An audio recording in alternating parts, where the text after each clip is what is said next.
Hey, another win for the Buffalo Sabres yesterday. They are now riding a 3-game win streak. Yesterday's final 4-3 over the New Jersey Devils. Sabres got out ahead 3-0 in the first period. Tage Thompson leading the way with a goal and 2 assists. Story of the game is Thompson gets knocked out with a hit to the head in the third period. Helmet went flying. Steven Nuisen, forward from the Devils, was ejected from the game. 5-minute major penalty.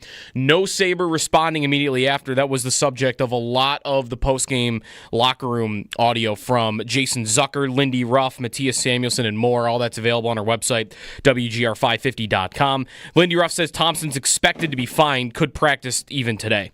Tomorrow night is the Sabres' next game. They will be at home, 4th game of the 4-game homestand against Columbus. Blue Jackets currently have that final playoff spot in the East. Sabres are still 12 points back, despite that 3-game win streak. Elsewhere around the NHL, the Red Wings actually vaulted themselves into a playoff spot. They have now on a 6-game win streak after winning against Vancouver last night. Speaking of Vancouver, JT Miller traded to the New York Rangers over the weekend, which means Elias Pettersson of the Canucks, who the Sabres have been rumored to be even maybe the favorites to acquire, could be off the trade market.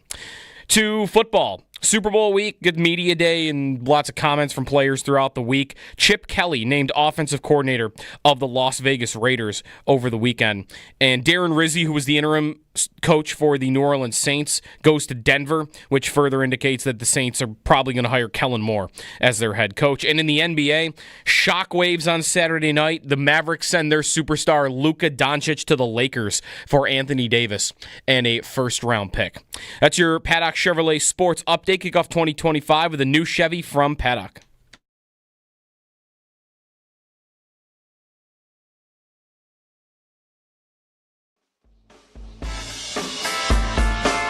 New Jersey changing quick up as Power sees that. He'll get the shot on Allen. There's a rebound. Scores! Tage Thompson follows the play to the net off the rush by Owen Power. And the Sabres strike first. They're up 1-0. Gilbert backing his way to the line and gets right just in time to flip it up. Thompson, he's got a chance here. Slides it in front. They score! J.J. Peterka stays with the play and makes it 2-0 Buffalo. Now a 2-on-1 and fresh legs. Here's McLeod. It's a burst. Scores!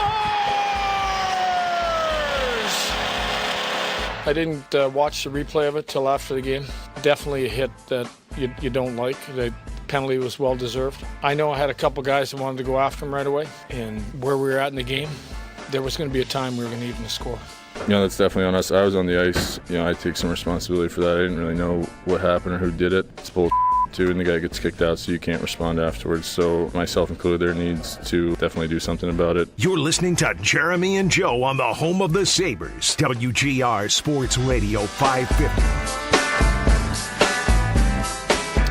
Hey everybody, happy Monday. It's foggy outside. Yeah, it's a spooky level of fog. Thank you for saying that. I thought the same thing. Spooky. That's how I would describe it. Spooky. Mm-hmm. Yeah. Exact word. Like the beginning of a movie that I would watch in a theater on October 28th. Yeah, you step outside of a cabin somewhere in the wilderness and you hear a noise, and this is the fog over a serene lake, and you're like, oh man, something's about to go down. Walking to my car, if I'd heard a noise like to my right this morning, it would have been more sprinting. Yeah, I would have gotten to my car a little faster than I would have maybe on any other day. Yep. Yeah. Yep, absolutely. I agree. Couldn't see street lights, you could see the next street light, but you couldn't see 2 street lights away. Is it weird because it's not often foggy in winter? Yeah, that's the weird. How does this work dynamic? Today? It's not supposed to get foggy in the winter, I don't think. And when there's a lot of snow on the ground. Yeah, you walk out, you might even think it's snowing. No, that's legit fog. So does the snow add to the fog? I don't know. I don't know how it works. Fog is just condensation, right? So you'd think it's maybe pulling it off the snow. I'm not sure. Sounds good to me. Well, it's it's warmer today. That's why it's warmer. It's going to be in the 40s, and it's foggy this morning in a lot of the areas. So prepare for that. Will it affect your drive to where you're going? Maybe, maybe not. I mean, it's foggy, but it's not crazy. I don't think. I don't think you can still get to where you're going. Yeah, and I don't take any major highways to get here. I'm hitting top speed, so I can't tell you the 290. You can't see people. I'd imagine you can. Mm-hmm. So anyway, good morning, Jeremy and Joe. Happy Monday. We're back. It's Super Bowl week. We are, of course, here, as many of you are. We are not in New Orleans. The Eagles and Chiefs have made New Orleans. I spent a lot of the weekend with the Sabres. I went to both games. Me too. You and I were at the game. I didn't go to the second game. On Friday. I went on Sunday, went yesterday as well. So saw a couple of wins. We joked, what if the price to pay for the Bills losing to the Chiefs was the Sabres don't lose a game the rest of the season? It'd be fun. You know? It wouldn't be. I wouldn't take the trade. Would you rather win the Super or go to the Super Bowl every game? We're not even like exaggerating here and saying like, well, they make the playoffs. Like they actually win every game because they won every game. I'm going to think they're winning the cup. Would they make the playoffs? Are we positive? If they won every game, I mean there are 30 games left. That's 60 points. 100. It would only be 107 points. Okay, they'd make it. That gets you in. It would only be 107 points though. If they won out. If they won out, they probably don't win the division. If they win every game from here to the end. But again, if they went on a 30-game win streak, I would think they're winning the Stanley Cup. Yeah. What would have happened? Yuri Kulich scoring 45 goals on the way to doing that. Peterka is like the best player in the league. I would think everything's going really well. Yep. So would I take that trade off? No, I wouldn't take that trade off. I'm sick of the Chiefs. Well, it's 3 straight wins for the Sabres. They are 5 points out of the second to last spot in the East. They have gained a point. Is it a point or is it even? Because the Penguins... the Penguins... Well, they're now the Flyers have lost a few... Right. Wait, are you asking if they're gaining on those teams or if they're gaining on the playoffs? Because I don't think they've gained... in a week, I don't think they've gained a point on a playoff spot. I don't think they're gaining in anybody, which to me is important context of the discussion that, of course, will follow today. The story of the game is not that the Sabres won. It's that Tage Thompson got blasted in the head and nobody responded. And there's a lot to get to with it, I suppose. I don't know. Is it pretty cut and dry? Like, they definitely should have. They absolutely should have. It's hard to believe no one did. And one of the funny things about a play like that, if you want to give us a call, you can. I'm surprised nothing happened. And your response to that might be, why would you be surprised? This team's not a team that's done stuff like that. They're soft and on and on and on. And I don't believe you. I think you have to be absolutely stunned that nothing happened. Not even a fake addressing of it. Right. Not even somebody skates over to whoever's closest to Tage and puts hands on jersey and yells bad words. Right. Like that's, you don't even have to do actually anything. You kind of have to pretend to. That's the cost of playing hockey. That's the whole idea. Somebody snows your goalie, what do? You take the guys into the boards, and they're going after it now, and then nothing happens. Right. To me, it's the price of admission. I was kind of blown away. I was really blown away because, again, being there Friday and Sunday, the crowds were pretty good. The results were pretty good. The Sabres looked like a team that could play hockey. Luukkonen looked great in a couple of these games. I was just happy about everything. But it as someone who's not even Joe, well, I guess Rob Ray night was on Friday, so I want to add some context there. Yeah. But I'm not sitting here asking you to cheap shot guys and fight for the rest of the game. It just feels like, hey, you play this sport. I don't make the rules to this sport, but you play it. And one of the rules is you see your best player on the ice after a headshot, or even you don't even know how I got there. You go do something. That's why I don't really buy some of the excuse making from the players about it on, Samuelsson. And Samuelsson looked like he knew post-game that he screwed up. Like his demeanor, the way he was talking about it, saying that I take responsibility for being on the ice and nothing have happened. Zucker was a little bit more defensive, I would say, about it. The idea that, I was confused by it or I didn't see it, it's not a hard puzzle to figure out. Right. Tage Thompson is lying face first on the ice without his helmet, and the linesman has raced over at 1,000 miles an hour to grab Steven Nuisen. It's not hard to figure out who did it. Let's get... what happened. You didn't need to see the hit. Your best player's lying on the ice, and that linesman's being awfully fast to get to that guy. I wonder why. Famous television stunner. detectives. Let's get House on this case. Let's get Sherlock Holmes over here. Let's get CSI. Oh, what do you think it is, fellas? I don't know. Right. Tage is on the ice face down, the helmet. What's the linesman role? What's he doing here? Yeah, right. I feel like you pieced it together pretty well. Ask your bench. Your entire, you see the one replay from the back end, and that's another one where like the whole bench sees it. So if you really wanted to know, it wouldn't have been that hard. Who was it? But you're right. Him. Go ask Bo Byram, who had just got to the bench. He had his hands up in the air. He knows who did it. The other thing too is everyone's kind of facing that direction. You know, like you didn't see something out of the corner of your eye. I think it's excuse making. I don't buy it. Yeah. And I also don't buy Jason Zucker's excuse that he is computing in his head what the odds are of winning this hockey game if I go after the guy. It's not. What Zucker said after the game was that we responded by winning, right? We get the power play. We won the game. We get the 2 points. I don't want to take a 2-5 and a 10 and cost my team the win. And I don't buy that either. When that happens in the moment, you're not doing all that thinking. You're not sitting there with your arms crossed going, oh, let me look at the scoreboard. 12 minutes to go. If we're about to get a 5-minute power play, it takes half the time. I think I'm going to do nothing here. Like, Thompson's laying on the ice. Bam. You act. It's an instinct thing. You're not thinking about the impact in the scoreboard. It's an instinct thing. There's no excuse I've heard that I really accept. The one about how, it's not the same game anymore, right? Rob Ray night. It's not 1996. Go watch the Florida Panthers play hockey.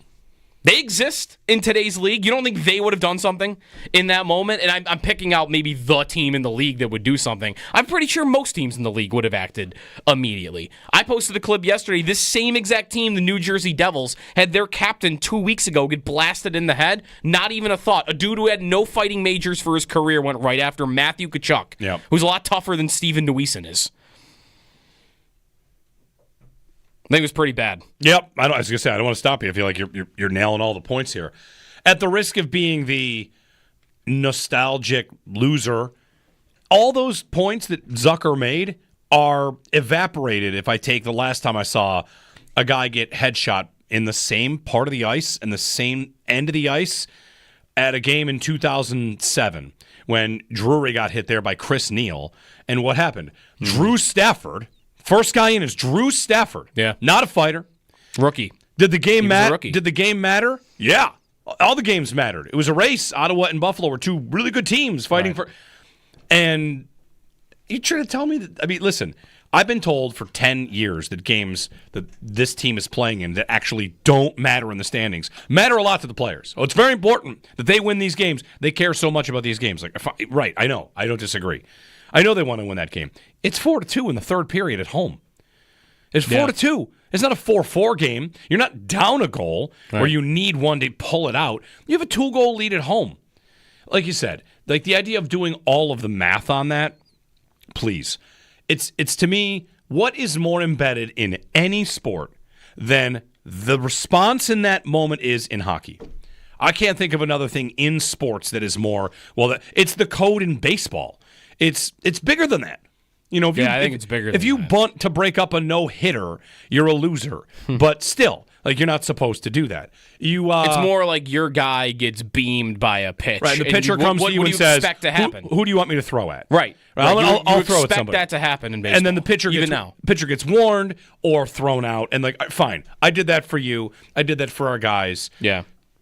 It's kind of amazing. And Zucker's response, someone linked a clip from him when he was playing in Arizona. One of his teammates got hit and how he went over and blasted the dude, and the dude knew it was coming because he hit our guy, and I had to make sure he knew that that's not okay. Mm-hmm. I mean, I don't want to be Neanderthal guy. I don't think I am. I was at the game, and I felt like the way for a hockey team to show me they are invested or care or a lot of things you can do, and one of them is just like stand up in that moment. Well, that's just it, right? Like, just show me you're invested. Show me you're a team. Yeah, that was one of my takeaways. I don't think they're not an engaged, connected team, which on some level is understandable. Right. They're terrible, right? They're terrible. They are so far out of the playoff race. They are still in last place in the East. I can't imagine it's a lot of fun right now to be on that team. So on some level, I get it, but it goes to show. Like, you're not... One difference, okay, so other than the era, is very different. When Stafford goes after Neal in 2007, which, by the way, I looked up, was his 22nd game of his NHL career. Drew Stafford, who did not hesitate, goes right after a dude that was way tougher than him, Chris Neal. That's a first-round pick. Not Steven Neuwiesen. That's Stafford, a first-round pick, 22 games in, scoring winger. Right. I'll throw with Chris Neal. Right. Why did he do it, and why did he maybe not hesitate because more that's so than the team yesterday? That's the sport. It's the sport, but also you're on a team that is they're going hard every night. They're not like they're playing for something. It's meaningful. There's a culture on that team, right? Like Chris Drury also was the dude that established that. So like everything's different. You're more engaged. On a day-to-day, hour-to-hour, minute-to-minute basis, you are more engaged if you're on that Sabres team than if you're on this Sabres team. You're just not into it the same way. Yep. And that, to me, is it. You're not into it. You're not as, bleed the blue and gold, like Rob said on Friday night. You're not bleeding blue and gold if you're on that team right now because that team stinks. You're in last place. Jason Zucker, he might be planning he might be on another team in a month. Right. He might know that. Like I'm going somewhere else, try to get a shot at a Stanley Cup. What am I going to? I'm going to go fight for this team? And I'm not saying they're thinking that in the moment. I'm just thinking that is kind of right now ingrained in the whole group when you have a season like this. 803-0550 is our number. They've won 3 in a row. They're playing better, I guess, right? They are. Well, they're playing better. They are better. Still a first period team only. Yes. It's incredible. It really is. I think they're now number 2 in the league in goal differential in the first period. They won the first yesterday 3-0. And then they won 4-3. It was the easiest bet ever. To bet that I didn't bet them to lose. I just bet them to lose the second and third. Right. Yeah. 803-0550 is our phone number. On the Sabres, if you want, in what it really means to have that hanging over. Lindy Ruff's comments after the game were interesting. We'll play those. We kind of got vintage, frustrated Lindy swearing and pushing back on the idea that his team is too soft. He said guys on the bench wanted to do it. Then, of course, did you hear him in the next breath though? He said he was kind of back and forth. It was a little bit like there'll be another time. He said, BS to we're not tough enough, and then. What about that guy? He wasn't on the ice. Find somebody else. Yeah. Then he kind of flipped into... He said, go grab somebody. Go get anybody else. Do something to let anybody else know. But, of course, they're on the power play, and they gave up a shorthanded goal, and they didn't compete on the power play. Yeah. And had they lost that game, had they found a way to... Which they didn't. But there are moments there where, had they lost that game, and we come in here today and we're talking about they blew a 3-goal lead at home, Tage got knocked out, There have been a lot of rock bottoms or apathy bottoms. Yeah, been a lot. Had they lost that game, man, it would have been unbelievable to hear the sound of like what the reaction would be. I do agree. Do you think because there's Zucker saying like, hey, we could have cost us the game if we went after him. If they had, did everybody have from the group chat? I think I had 3 different group chats where someone's like, Jack Hughes shouldn't make it out of this game alive, And Lindy even there kind of shows like classic Lindy a little bit there. Like, okay, then go after somebody. He's out of the game. Like the Ottawa brawl, I don't think this graduated to the Ottawa brawl. Not at all, no, of course. Chris Neal's not on the ice. You can't go after Chris Neal. They didn't go after Chris Neal. He's in the penalty box. Right. Famously, Ottawa put their top line out there hoping to get away with it. And what did they do? What Lindy said last night, go grab somebody else, is exactly what they did. If the Sabres had lost that game last night because Beck Malenstein decided, I'm going after Jack Hughes on the next shift, and they lost the game, I bet you people would be a lot less frustrated this morning than they are right now. That's right. A pulse and any sort of connection right now is actually more important than a couple of points in the standings. I mean, they're in 29th place. Right. I mean, good luck trying to tell me the points are important. You're in 29th. Paul in Buffalo. Good morning, Paul. Happy Monday. Welcome back. Yeah, Victory Monday. Happy for every Sabre fan. Victory Monday. It is a victory Paul, it's Monday in a way. It's too soon, Victory Monday. You can't tell us victory. We're still hurting over here. I apologize for that. Let me put a little context around this. In the first period of this game at exactly 15:19, and it's great because the camera goes to the corner shot as Luke Hughes is there about to throw a zone-clearing pass. Tage Thompson could have buried him into the corner and drifted right by. A couple minutes later, Rasmus Dahlin takes an elbow in the face.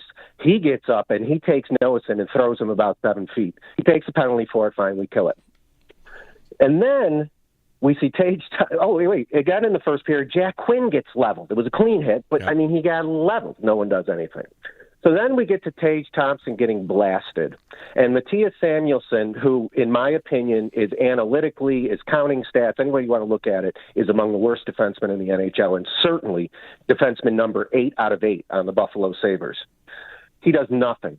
He should be waived. He should be waived today, not tomorrow. He should be waived today. He makes Owen Power worse every single shift they play together. Owen Power, the numbers show, is the most active defenseman in the NHL. That means goals are scored when he's on the ice, for and against. The man is an offensive dynamo, and he can't throw a pass to his defensive partner because he's got, horse hooves for hands. It is unbelievable how this guy gets so much ice time. Every single number will show you Henri Jokiharju is a better defenseman than Mattias Samuelsson by leaps and bounds. He also happens to be right-handed, and they can't give him enough time on the bench. I just don't get it. And wimps always have excuses why they don't get into a fight. It's just as simple as that. Rasmus Dahlin's not a wimp. He got elbowed in the face, got up, and threw a guy who didn't elbow him 10 feet. That's because he's not a wimp. I wish they would let him fight, because apparently him, Jordan Greenway, who gets hurt all the time, Alex Tuck when it's called for, a couple guys have cojones on this team, but there are so many guys that don't. And I have no use for Mattias Samuelsson at all. I have no clue how he was on the ice for the last 37 seconds of this game. I frankly don't know how this team evaluates defensemen. They don't look at the numbers. I don't get it at all. They are so frustrating. I'm looking forward to seeing Rasmus Dahlin in the Four Nations. I'm looking forward to the Battle of the Tariff on February 14th in the Montreal Forum, USA v. Canada. But this team, it makes you angry every night. Guys, have a great show. Thanks, Paul. I got a couple texts from friends to that last point. Like, I don't understand how unlikable it is. How it is. What am I trying to say here? Could they be any more unlikable? Was the text. Mm-hmm. And this is a team that has won a couple games. Again, the drought, does it overshadow everything and kind of, flavor every conversation we have? Sure. Being a bad team, having another season of disappointment, having players that just don't connect because of moments like this, it's definitely frustrating. And Samuelsson there, yeah, I'm reminded of the Office Space scene that has turned into a meme, which is, what is it exactly that you do here? What would you say your job is here, Mattias Samuelsson? You're a big defenseman that, even in that moment, nothing. Mm-hmm. And at one point in his career, he was thought to be the secret sauce to the Sabres' success because he was the guy that canceled out plays defensively. And I don't know, there's a lot to get to with this. Of course, this does come on the back end of a weekend where, going in, you may have been hopeful the Sabres were going to make a franchise-altering trade. And they didn't. The team that they were discussing trade options with, Vancouver, made 2 other trades instead. Now, maybe they just decided to do that because it's best for them. Maybe the Sabres were reluctant to meet a price for Elias Pettersson, but Pettersson did not move. And if he ultimately doesn't move, we have to wonder if there was ever a right deal there in place. But to me, the lack of response to Thompson, I'm going to connect it to something else, and it might be a stretch, but to me, it's fruit from the same tree.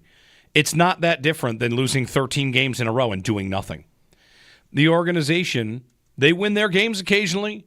I had a great time on Friday, I had a great time on Sunday. I look forward to going to other games. When you go to these games as individual 3-hour events, you can have some real good times. And we want that occasional one-off to turn into, the season-long show where you're back in the NHL. And it's an organization that, to me, is just too often defined by inaction. They're just inactive. They're not plugged in to, boy, something's got to change around here. And when they do make changes, sometimes it's the wrong change or the wrong goal in mind. But no response to Thompson is not that different to me than no response to 13 consecutive losses in a season where you changed a coach to get better and more accountable. The whole idea was accountability. That was the phrase of the offseason. And yet, whenever anything happens, there's not really much of it. What happens when you lose 13 in a row? Nothing.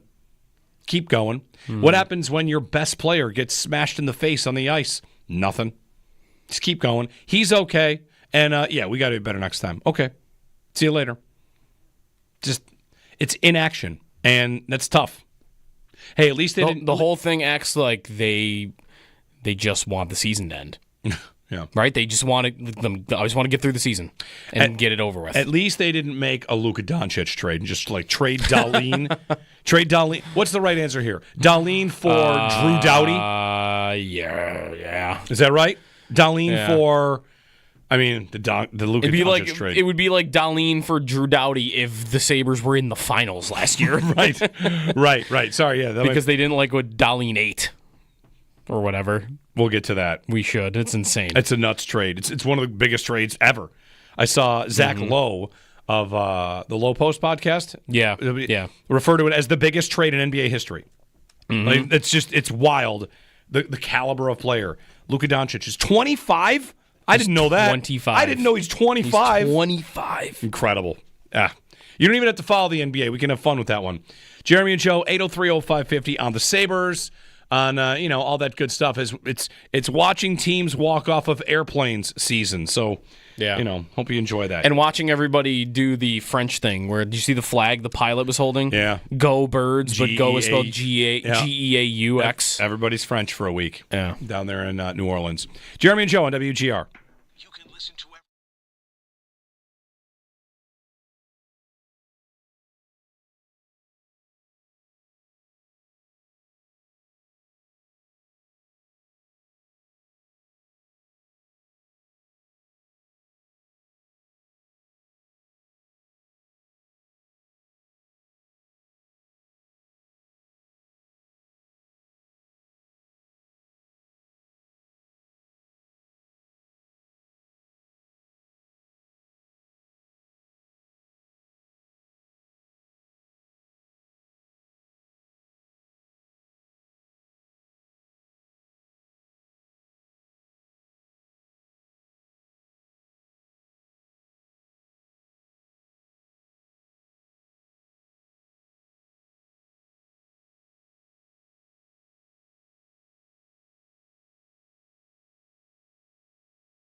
Sabres are on a 3-game win streak. They beat the Devils 4-3 last night. They got out to a 3-0 lead in the first period, and they didn't blow it this time. The story out of the game, though, is that Tage Thompson got blasted in the head by Steven Nuisen of the Devils. Nuisen got tossed from the game. No Sabre responded immediately after the hit.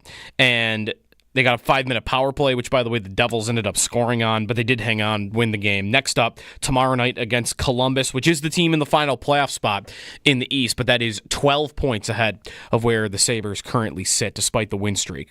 Elsewhere around the NHL, the Red Wings won 6 in a row. They are in a playoff spot as well. Boston and Tampa both find themselves on the outside looking in at the moment. JT Miller of the Vancouver Canucks traded to the New York Rangers. Could mean Elias Pettersson, who the Sabres have been rumored to be even the favorite for, could be off the trade market. To football, it's Super Bowl week. Eagles and Chiefs landing in New Orleans. Elsewhere, Chip Kelly named the offensive coordinator of the Las Vegas Raiders. And in the NBA, a huge trade, one of the biggest ever, over the weekend. Luka Doncic traded in the middle of the night to the Lakers for Anthony Davis, who is going to the Mavericks. Those are your Paddock Chevrolet Sports headlines. Kick off 2025 with a new Chevy from Paddock.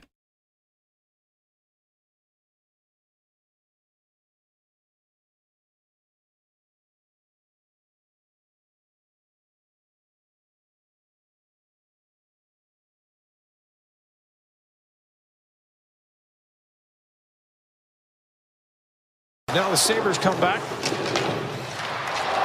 Tage Thompson's got the helmet knocked off, and he is face first down on the ice. We'll take a quick look and see. Here's Tage reaching out for it. Oh. Yeah, the follow through right there. Boom. Right to the head. I know I had a couple guys that wanted to go after him right away. Where we were at in the game, there was going to be a time we were going to even the score. People on the outside who would see that play, Lindy, would come to the conclusion that your team would not. Bull. Let's go. Next question. How frustrating is it, though? It's a match penalty and the guy left, so you didn't even get a chance. He's gone for the year and you don't play him. Well, again. then you pick another guy. Pick another guy. Pick any guy then.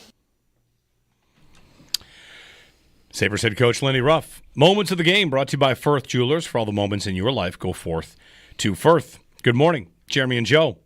You can give us a ring. You can, pop on our YouTube feed, make comments in real time. You can tweet us, anything like that. Sabres win, and the story of the game is lack of response to a Tage Thompson headshot. He's okay. Yep. It's tough to get Tage in the head. He's got to be down in order to get him. Yeah, he's got to be leaning. He was leaning forward. He is one Up top, you'd have to jump into him. Yeah, he's one of the safer players in the league. No joke here, just from headshots, because it's pretty high up there. But, when it comes down, that guy got him. So anyway, the Sabres win, and the standings are about the same as they've been for a while. The Pro Bowl games happened. If you have a thought on the Sabres, we'll take it in 1 second. I got to tell you when I'm watching at the Pro Bowl games, because I don't know if any of you watched it or how much you watched. What about actively avoided it? Because I feel like I haven't seen. I saw one clip and a tweet that went with it, which was that Drake May got benched after like a second pick six. All right, that's the only thing I saw that happened. I think I have. You can tell me if it's a new high or if it's a new low for the Pro Bowl and the Pro Bowl games. But I thought I popped up NFL.com, and the front page video that fired right away is this contest called Punt Perfect. And I did not recognize who the person in the jersey was. Mm-hmm. And my first thought, Joe, was, this is a contest with fans. This must be some, old school Andy Reid punt, pass, and kick competition where a fan comes out and it's punt, pass, and kick. Yeah. No, that's Logan Cook. Okay, who's Logan Cook? Turns out he's the Jaguars punter. And at the Pro Bowl games, they had a competition between punters. Mm-hmm. What these punters did was, as you might expect, punt towards a series of cylindrical columns like skee ball. Think of skee ball, the arcade. Yeah. They're punting into skee ball targets. They had, at the Pro Bowl games, punting skee ball. We're having, punter skee ball. And it went to overtime. The Pro Bowl had punters have a kick-off in overtime of a punting competition. Okay. I think they've lost the plot. I think it's gone. It's easy to pick on the Pro Bowl and trying to find something to do. And if they want players to have fun, that's they're jumping into styrofoam pits. It looks like you had overtime for punters. Yeah, it's tough. Is it better though than what they were doing before? No. Because what they were doing before was pretending to play football. The most significant thing that happened to a punter before this was Brian Moorman getting destroyed by Sean Taylor in the Pro Bowl. Yes, he did. I mean, I won't stick on it too long. Anyway, 803-0550. At least they're not golfing. Like, is the golfing in the NHL All-Star game? I would rather watch them play golf. I would rather watch them play golf. But remember, it was like golf with hockey sticks or something. Was it one They were shot? like shooting it dude perfect style from like the upper deck down onto the ice. No, there was a rule too, though. Was this one of the All-Star games? I thought it was hockey, where you played a golf hole, but you had one of your shots had to be with a hockey stick. You got to choose maybe which one it was. Yeah, that's right. But it's like we're gonna play golf, but one shot per hole has got to be with a hockey stick. Did you guys see the AHL All-Star competition was last night? Definitely not. Devin Levi was the only goalie to be perfect in the 3-on-0 competition. Wow. So that was interesting. There was 3 guys skating at him, passing back and forth and shooting on him, and he stopped all 3 shots. Uh-huh. So at least that's interesting. They still do the trick catch competition or whatever with it's like the dunk contest, but how creative you can get with a catch. They did that a year ago, I think. I don't know. It just doesn't interest me. The flag football, I didn't get to it, and I wasn't going to get to it. The flag football, maybe I'll get more into as the Olympics get closer, right? Okay. Because they're going to do that at the Olympics. Yes. So, testing ground for that a little bit at the Pro Bowl. Rich in Lakeview is up next. Hey, Rich, good morning. Hey, good morning. Listen, I think yesterday what happened maybe a more indictment of what the locker room thinks of their best player rather than just a team. Somebody snows Ukko-Pekka Luukkonen, and at least you're going to get a shoulder shrug or a hit, a cross-check, move somebody into the corner. I think as a fan base as a whole, one of the most disconcerting things was with the lack of response, regardless of what the 2 points and whatever, they've blown games. They got one shot in a 5-minute match penalty, is that there was no response at all. It would be listen, I don't know who either of you guys are, but somebody jumps you in aisle 3 of Wegmans, I'm jumping in. I'm doing whatever. I'm saving stuff. I'm grabbing something. It's like the guy at work you don't like gets a flat tire in the parking lot, and you're like, oh, man, I'm sorry, I got to get my puppy to the vet. I left. There was nothing. Yeah. So this would be deeper than that. That's what's the most disconcerting. And it's like everything we thought about these guys, or you said it's true, and I think that's what hurts the most. And, wow. But listen, like Joe, you said, man, our group chats, this is the first time, other than, rolling your eyes and they lose a 4-goal lead, whatever. This blew it up. And, you're worried about the 2 points. You saw what happened with the Knights and the Rangers. Does anybody know the score of that game yesterday? But they know the response. So maybe I'm an 80s Neanderthal, but I think at least some kind of response. And I think Tage has got bigger problems. I don't care how good he is. There might be bigger problems in this locker room that we know. Thanks, Rich. And thanks for having our back at Wegmans if it goes down. We got Rich. He's got us. The thing about does it mean anything bigger about Tage? I don't know that it ever does. But when that happens, you open the door for people to wonder, how could you not do something? And listen, I know you don't want to come across as the Neanderthal, and I don't. And also, the Sabres have had this happen a couple times, and people go all the way back to Ryan Miller getting blasted by Lucic. The mistake there was, of course, no one responded. It's incredible. That one made everybody wonder, do they hate Miller? He's your goalie. How do you not respond to a goalie getting decked? Nobody did anything. They at least took the players over into the corner. Nobody fought. There wasn't a line brawl. No, but Vanek threw himself at Lucic. At least there bounced right off him. And that was viewed as no response. And the Sabres' mistake after that, of course, was deciding to try and build an entire team out of guys that would fight. and that was very bad. That was the beginning of the end. That was the beginning of the end. That was when it all went wrong, was when they decided they needed to be, finger quotes, tougher to play against, and of course, along the way, forgot to be good to play against. So, yeah, that was the beginning of the end and how we all ended up at the start of this mess.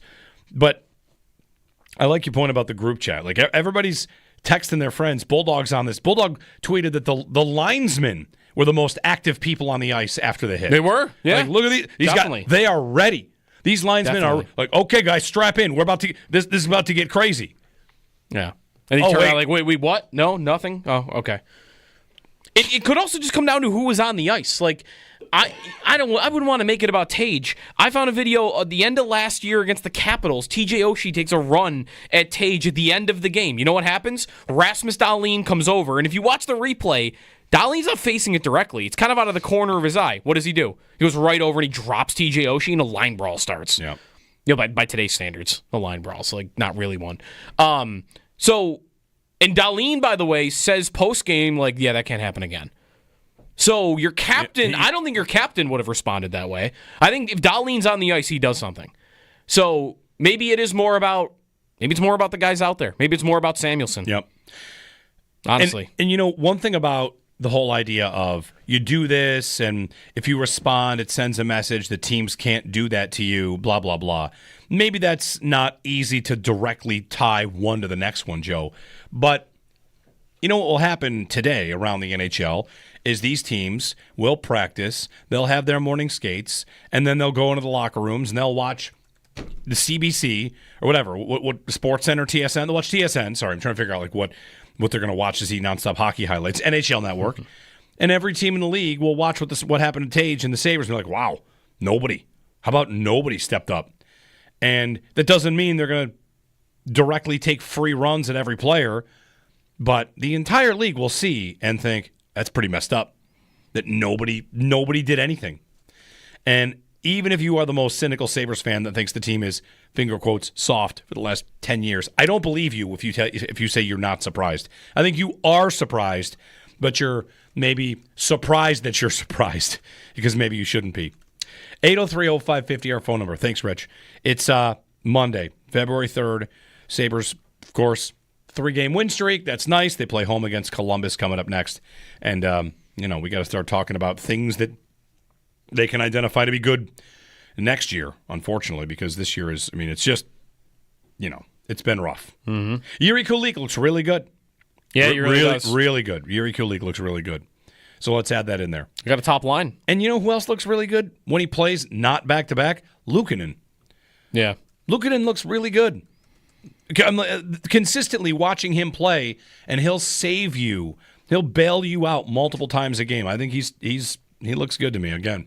If I could list off quickly the positives from last night, it'd be that. It would be Kulik. Tage is an elite player, right? Like, just when healthy, he's an elite player. Can we just say that now? He might not always be healthy. Yep.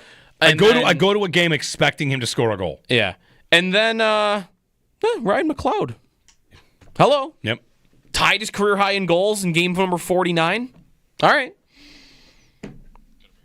803-0550, 1-888-550-2550. Jeremy and Joe on WGR.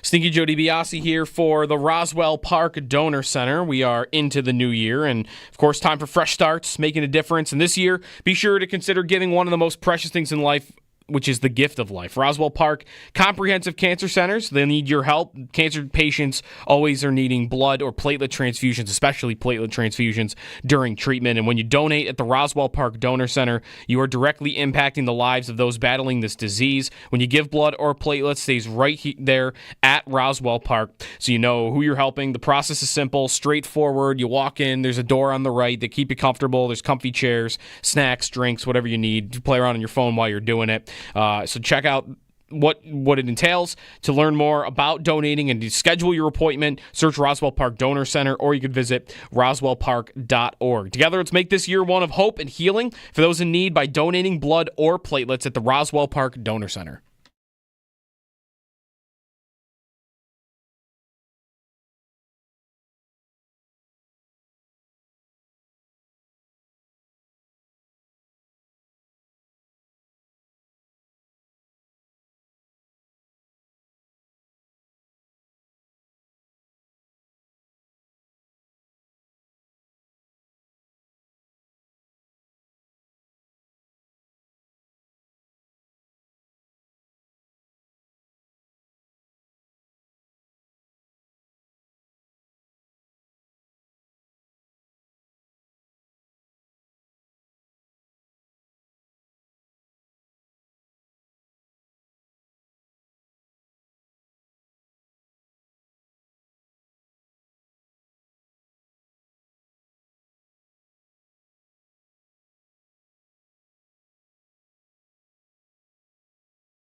Stat of the day, powered by Empire Electric, your residential neighborhood electrician. Visit empireelectricians.com. All right, I have a stat of the day for you on Keon Coleman. Okay. And I'm putting this out right now to say this is a barometer for, that's not right. What am I looking for here? What are the indicators of the offseason about how they feel about Coleman and what they do at receiver? So Rich Hribar on Twitter at Lord Reeves of Sharp Football listed the top 10 receivers in the NFL, percentage of targets that came on go routes. Okay. Run down the field, I'm going to throw it to you. Chuck it. Keon Coleman, number 1 in the NFL. Wow. Yeah. Wow. Number 1 in the NFL. Percentage of throws that were his that was just run down and try and catch this. Coleman 1, Marvin Harrison Jr., George Pickens, Troy Franklin, Mac Hollins, number 5. That's incredible. Wait a minute. Yes, folks. Wait a minute. Yes. The offense that all year we're like, oh, they're throwing the ball short. The running backs, yak. All that time, they had 2 of the top 5 receivers and just chucking the ball down the field. Yes. It doesn't ever worked. Right? That's why it doesn't feel like that, because it never worked. Right. Hollins got a couple. Coleman got a couple. Anyway. Those are not receivers that are running every route, running a full route tree. Yeah. Coleman, in his first year, Coleman was a, buzzword here, gadget guy. He was a big gadget guy for them. He ran go routes. And what else? A couple of screens. Couple of those, like... runway routes, one of the deep overs, occasionally. A couple of those where, like, it's a run play and Allen just decides to throw it to Coleman. A couple of fades. Yeah. But, man, to lead the league in percentage of targets that come from go routes, and the rest of this group is A.D. Mitchell, Alan Lazard, Alec Pierce, DK Metcalf, Roma Dunze. Those are your top 10. What they do at receiver is going to hinge big time on what they think Coleman's going to be next year. And their own evaluation of that, I want to say they have an idea, and they've had plenty of players that glow up from year 1 to 2 or 2 to 3. But, man, right now he is not a guy that they can count on to run a diverse amount of routes or trust to hit a diverse array of targets. And how aggressively they attack the outside receiver is going to tell us how much they really believe that Coleman will grow or how much they think they can count on him growing. Yeah, very quickly. You said he's number 1 in the league in those go routes. Yeah. This is not just go routes. I guess this is a little more inflated, but deep. This is any pass that traveled 20-plus yards in the air. If he was number 1 in go routes, he was 76th in catch percentage. 6 for 22. So it wasn't working. Yeah. How many targets on the year? 22. No, total. Total for Coleman? Yeah. Coleman had... Where is it? I got him open by depth, so I don't have, like, the total. Because I might be able to do the math, because 40% of his targets were go balls. So if the 22 is all go balls, like... Yeah. He had here it is, I got it, 57. Okay, so that's about... right? Yeah, it's a lot. Yeah. 57 total targets and 22 traveled 20 yards in the air. Yeah. That's a lot. 803-0550. Paul Hamilton on the Sabres next.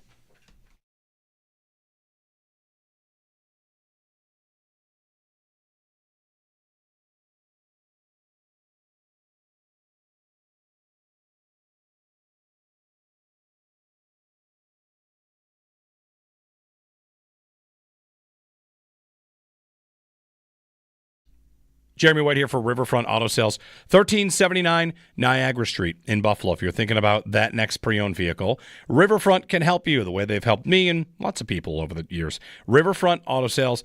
At Riverfront, you get a couple things. First off, this year at Riverfront, they've got a deal too good to pass up to start the month of February. Take your tax refund to Riverfront, and they'll double the amount of your check up to $2,000. So a $500 refund check gets you $1,000 towards the vehicle. And $1,000 gets you $2,000 towards the vehicle.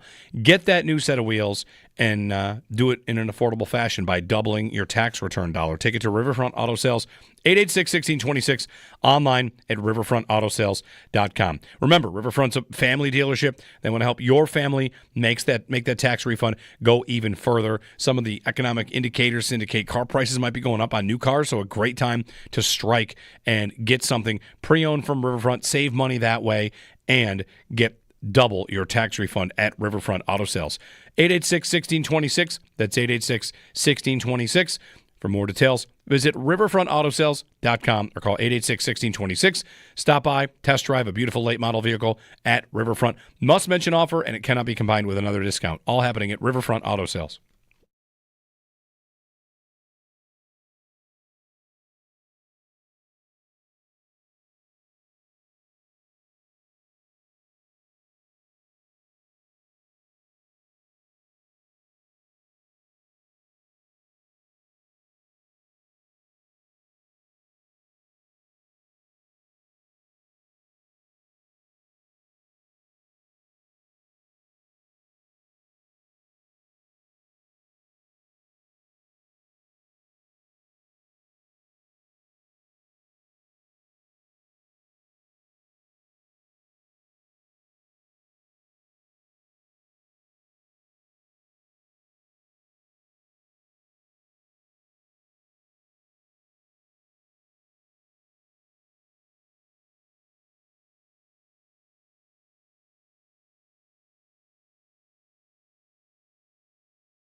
Sabres win streak is up to 3 after a 4-3 win over the Devils last night. Another hot start in the game, 3-0 in the first period. They hang on to win the game. The story of the game, though, is what happened in the third period. Tage Thompson gets hit in the head by Steven Nuisen of the Devils, who was ejected from the game, a 5-minute match penalty.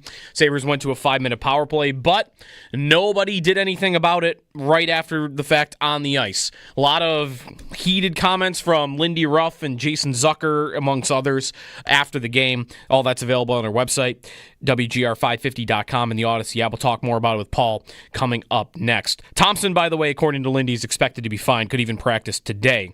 Sabres play Columbus tomorrow. Blue Jackets have the final playoff spot, but even after the 3-game win streak, that gap is still 12 points between the Sabres and the Blue Jackets. Elsewhere around the league in the NHL, the Red Wings have vaulted themselves into a playoff spot with a 6-game win streak. They're in that first wildcard position. JT Miller traded from the Canucks to the New York Rangers over the weekend. So that could mean Elias Pettersson, who had been rumored to be a target of the Sabres maybe even could have been the favorite, could now be off the trade market. To football, Pro Bowl games yesterday, Super Bowl week in New Orleans. Chip Kelly named the new offensive coordinator of the Las Vegas Raiders under head coach Pete Carroll. In the NBA, one of the biggest trades, if not even the biggest trade in league history, Luka Doncic traded from the Mavericks to the Lakers late Saturday night for Anthony Davis and a first-round pick. And in golf, Rory McIlroy gets his first win of the year, winning the Pebble Beach Pro-Am. That's your Paddock Chevrolet Sports Update. Kickoff 2025 with a new Chevy from Paddock.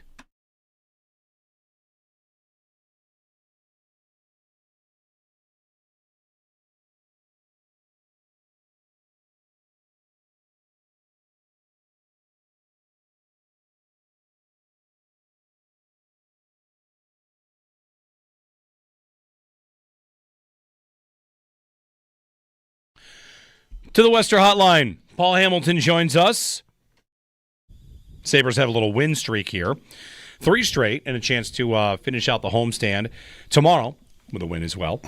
Jeremy and Joe and Paul joining us to, of course, talk about the Luka Doncic trade, Paul. I know you've been eager to get on board. We'll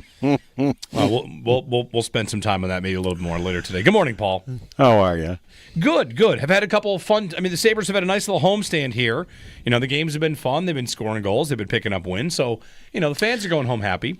But the big headline, if you want to just get right to it, of course, on yesterday's game, is the Tage Thompson hit and all of the, well, I guess the lack of fallout from that hit. Yeah, and it's a shame that takes over the conversation because if you think about it, they've really played well for 6 straight games. I mean, we can go back to the Vancouver game, and that's kind of where it started. They won that game. I thought they played well enough in Calgary, and I thought they played well enough in Edmonton to win games in the third period. Those games were right there, you know, tied, 1-goal games. They didn't get that done, but I thought in both games they played well. And, you know, so we could be we probably should be talking about 6 nice games. And the fact in this game that we're talking about, a couple of weeks ago, they probably would have lost that game. They probably would have panicked, and, you know, the Devils would have come all the way back and beat them. But the Devils almost got all the way back, but they didn't. It was 4-1. They made it 4-3. They score a shorthanded goal. And the Sabres put a stop to it finally, and they actually got 2 penalties before the game was over and had 2 very good penalty kills to you know, secure the win for them. But here we are talking about something totally different, that their leading scorer and a guy who's been red hot lately at 3 points in the game we're talking about gets demolished and on a dirty hit.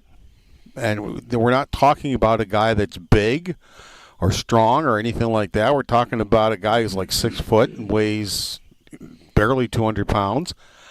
And, you know, he there's a headshot. He goes head hunting, and it takes your Thompson out of the game, as you did mention. Fortunately, he's okay. Lindy said he's eligible to practice today, but he might give him the day off. And everybody on the ice just stood there, and there was no response whatsoever. And fans aren't happy about it, and it's something. It's not something that's new. It's happened before, maybe not to this extent, but you can't have your leading goal scorer laying on the ice. And at the time, who knew what the situation was, how long he's going to be out, and just everybody stands around. Yeah. Paul, what's the best explanation? I mean, Jason Zucker gave an answer about the time of the game, and our answer was we won. Does that strike you as something they kind of cooked up after the fact? They did win, and that's nice for them, but the ensuing 5 minutes wasn't even a let's dig in for Tage moment. They got dominated on the power play, had one shot, and got scored against. Yeah, after that, they dug in for Tage. That 5-minute power play was awful. They gave up 2 2-on-1s and a 3-on-2 and got scored on one of them. And Luukkonen had made great saves on the others. And then they buckled down. The penalty kill was very good, those 2 penalty kills, but they didn't buckle down right away. They were really out of sorts on the 5-minute power play. Zucker is right from the one thing. You can see he does have his back to what happened. He did not see who hit him or what. It was right in front of the guy who was next to, and I didn't see who it was, but it was right in front of one of the. I can tell you all the Sabres can't claim they didn't see it. I don't know which player it was, but he was completely facing the hit, so he knew who hit him. Zucker, as I said, he said he didn't see it because he was with the guy and his back was to it, and he was. But his comment was, our response was there was a response, and our response was we won. And the only thing I say to that is, if you're 2 points out of a playoff spot and you have to have a win, and all right, you can go get them next year if that's the case. But I mean, they're so far out right now, they're not going to make the playoffs. They're not even close. They're not going to come close. They're not going to leapfrog 8 teams and make up, a double-digit deficit right now. So, in my opinion, the win means absolutely nothing to them right now. I mean, to stick up for a teammate, I think means a lot more than a win in the situation that they're in right now. So, that was his response. He said, our response was we won the hockey game. He said, yeah, I could have just dropped the gloves and gone after somebody. He goes, then I get a 2, a 10 in the game, and I'm out of the game, and, it puts us behind the 8 ball. But, I'm just, again, what is it? To me, in that particular game, the win doesn't mean anything. I think it's more important to stick up for your best forward and arguably one of your best, if not your best player, than getting a win in this particular game. Yeah, Paul, the Zapruder film analysis of it to me was, you're right, Zucker had his back to it, which I don't even know if that fully excuses it, because you see Thompson laying on the ice without his helmet, the linesman runs immediately to Nuisen. Like, it would not have been that hard to figure out, hey, who did it? Nason was actually standing over Thompson. Not antagonizing him. He wanted to see if he was all right. Right. So he was standing there next to him, as was Kulik. And everybody else was kind of gathered trying to sort it out. So that's where I would want to ask you, like, because I think one player that was on the ice is receiving more criticism than others for fans. Power is facing it, but he's the furthest away. Kulik is facing it, and he might be the closest, but he's a rookie. I feel like Samuelsson is getting attacked the most. You tell me if you think that's fair. And also, in postgame, I don't know, did he kind of sound to you like maybe he regretted not doing something?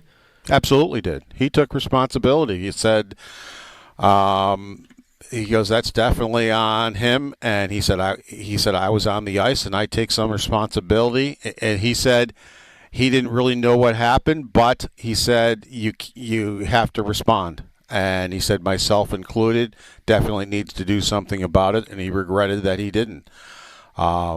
So, he was the one that said that. I asked Darlene as the captain of the team. He wasn't on the ice. But, he did say that, there were, he said, I don't know if any of them knew who did it, but still, he said that's something we have to be better at. He said, that can't happen again. And then what about Lindy's comments on it, Paul? Because I feel like he kind of. There were different times in the press conference. One where he swears and was kind of almost offended at the idea that there would be criticism of those players. Felt like he was caught in the middle, Paul. Yeah, he couldn't decide. The next breath, he's like, "Well, then go grab somebody." I'm like, "Well, that's kind of sounds like classic Lindy that wants somebody to just grab somebody." I just wonder if he was protecting his players. I'm wondering if his reaction, and we'll never know, behind closed doors was different than maybe what we saw. And what he was basically saying is, at the time, it was 4-2 at the time that it happened, and he said basically they were going to even the score. I think he meant like if they get the empty net goal and secure the win, that they were going to go just grab somebody, was what he was saying, and go get it. I can tell you one thing: if Dennis Gilbert was on the ice, we'd all be having a different conversation. But he wasn't, and but Dennis Gilbert would have had a totally different reaction than what you saw from the guys out there. But he wasn't out there at the time, and maybe he would have been the guy, if they would have got an empty net goal or something, that would have went and grabbed Hughes or grabbed somebody and done that. But I just think too much emphasis was being put on a win for a team that right now, in this type of a situation, it didn't matter if they won or not. Paul Hamilton on the Western Hotline recapping the Sabres weekend. 2 wins for the Sabres. And along the way, Paul, another bright spot here. I remember, I think it was not this week, because this week we had Alex Tuck. Last week I asked Lindy Ruff, has Yuri Kulik arrived? And he's, since then, continued to be better and better, I want to say. Like he now looks like a bright young player that, I want to go see every night, Paul. It wasn't too long ago we're talking Peterka and Quinn and how this team had a lot of young, good players, and I'm ready to add Kulik to the list of guys that I'm tuning in to watch now. Yes, he was on the ice for the Peterka goal, and, as part of the breakup ice, he didn't get a point on it, but, yes, he definitely is a player that is, I think, helped those guys. Thompson had a goal and 2 assists. Peterka scored. Kulik was out there actually for both the Thompson and the Peterka goal. Again, didn't get any points on it, but was part of the goal. And his defensive play has improved greatly. And the move to center, I think, really helped him. He started off on the wing, and then Lindy Ruff wanted to get a look at him at center, and liked what he saw and is going to keep him there. And I think that is when he started really improving by leaps and bounds. And, the sky's the limit for this kid. I remember when they drafted him, they were shocked that he was still sitting there at, 25, I believe, going by memory, somewhere in that range. And they really were surprised he was still there, and it was like a no-brainer that they just grabbed him. It was like, he is our guy. And, he's been here in North America since he was 18. He came over and started playing in the American Hockey League, and he's one of the few prospects they have that has got a good education in the American Hockey League. He played over 100 games there, learning his craft and learning to be better and learning to be a two-way player and learning the North American game. And, you can see his development now that he's up in the National Hockey League after getting proper development. He's improving by leaps and bounds. Paul Hamilton with us on the Western Hotline. Paul, the Sabres race out to a 3-0 lead yesterday. So I just looked this up this morning. They now have the best goal differential in the first period in the league this year. Plus 20. They're tied with Winnipeg, number 1 in hockey, and yet they find themselves in last in the East. Do you have anything that comes right to mind that explains that? Because it's very different than last year, right? Paul, how many times did we sit here talking to you about how they were terrible at the starts of games? And this year, they are the best, but they just can't hold on, I guess, in most of these games. Yeah, it's the exact opposite of last year. Last year, the starts were horrendous, and then they'd come roaring back in the third period, but, they were so far behind it was too much to get back, but they would play really good third periods. This year, for a lot of the season, recently it's been better. They flipped the script. They've started off real well, gotten off to leads, many of them that they've blown. And by the time the third period rolls around, they were in a mass panic and wound up losing hockey games where that they were way ahead in, and gotten the lead in the first period. So they come out ready to play. They totally turned the tide on the Devils. If you remember way back in the beginning of the year, the biggest reason the Devils won those 2 games in Czechia was their speed. Their speed, the Sabres couldn't handle it at all. Why did the Sabres take a 3-0 lead in the first period? The Devils couldn't handle the Sabres speed. It was like they flipped the script on them. And they were flying up ice on outnumbered situations. They were converting those outnumbered situations, something that until very recently was a bugaboo. I mean, we were talking about why did they lose in Calgary and Edmonton with 151 shot attempts? They only scored 4 goals. Well, they weren't, as Lindy said, we were missing breakaways. They were missing 2-on-1s. They were missing 3-on-2s. They were missing 3-on-1s. They were just missing golden opportunities they weren't converting on when they were getting all these shot opportunities, because he's agreed when you get 151 shot opportunities in 2 games, you should have 2 wins. And they just couldn't convert. And now recently, since they've gotten home, they're converting that, and they're scoring some goals, and they're getting out there. But this would have been a totally another opportunity once it got to be 4-3, and it's you got a 5-minute power play, and now you've given up a shorthanded goal, and it would have been a perfect opportunity to go and sit back. But they followed the script that they do. They took 2 penalties, but they did a fantastic job of killing off those penalties, and I think that gave them a little bit of momentum back, where they had the confidence to finish the game. There wasn't this back off and get nervous and hope you're not the guy that makes the mistake and that type of thing. So I think that's encouraging to see that maybe even though the Devils did push back and did get 4-1 to 4-3, the Sabres put a stop to it when it got to be 4-3, and were able to do a good job of finishing the game. Paul Hamilton joining us. His appearance brought to you by Raylax Honda. Raylax, we got this. Paul, let's do Eye on the Blue and Gold, and I want to use the trade that did not happen and the trades that did happen. Eye on the Blue and Gold brought to you by Great Lakes Building Systems. We keep an eye on your business so you don't have to. Great Lakes Building Systems, our business is protecting your business. So Elias Pettersson was not traded from Vancouver. JT Miller was. And, the Sabres, we were going to the weekend, Paul, when we talked about this last week, the idea that they could make this big, huge trade. Now, the player doesn't get traded. So maybe he doesn't get traded. There's been some reporting that maybe Vancouver's not done, or maybe they completely overhaul in the offseason. If this, in fact, was something the Sabres could have done and didn't, do you feel like a window has passed by or an opportunity has passed by? Well, it was about a week and a half or 2 weeks ago where he came out and said he told the Canucks he did not want to be traded. He wanted to stay. He liked Vancouver. He wanted to be there. Now, at that point, did they say, all right, and really concentrate on trading Miller? I don't know.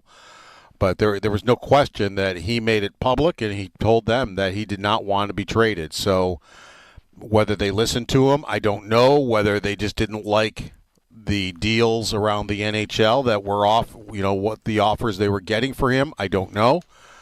But it seemed like their attention, if it hadn't already been on Miller, really, flipped over to Miller. There was a deal, I remember they talked about, and it was about that's the same time where, Elliot Friedman, they were all talking about the Ranger deal, and they said, well, the Ranger deal is dead. So it was to a point where Miller wasn't going to play a game, and then he started playing the games again. So I don't know what changed that the deal actually happened. Who knows what the ingredients happened that made the deal say, okay, we're going to do this one. But, he was pretty staunch in saying that he did not want to leave the Canucks and he still wanted to be there. So it seemed like the attention then flipped over to Miller.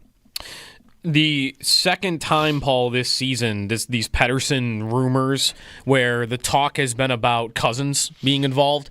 Earlier in the year, there was some talk about Detroit maybe. And part of the reason why, I guess, is there, a lot of these insiders have said, like, there's interest in Cousins.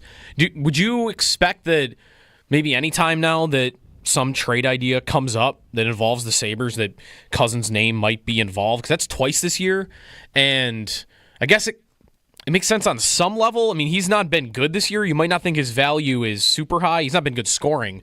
I don't know. Do you feel like he's long for this team and organization, or do you feel like if the right deal came about that he might be included? Well, Kevin Adams was not shopping Dylan Cousins. Other teams are calling him. And as Kevin Adams has always said, and I would do the same thing, if somebody calls, or he listens. It's like, all right, what do you got? Type of a thing. So I think that's probably the way it went. Whatever team is interested in Dylan Cousins, they called, wanted him to be part of a deal. Whether in talks with the Canucks brought up that player. And so I don't think he's an untouchable by any means, but I do know Kevin Adams also was not shopping him.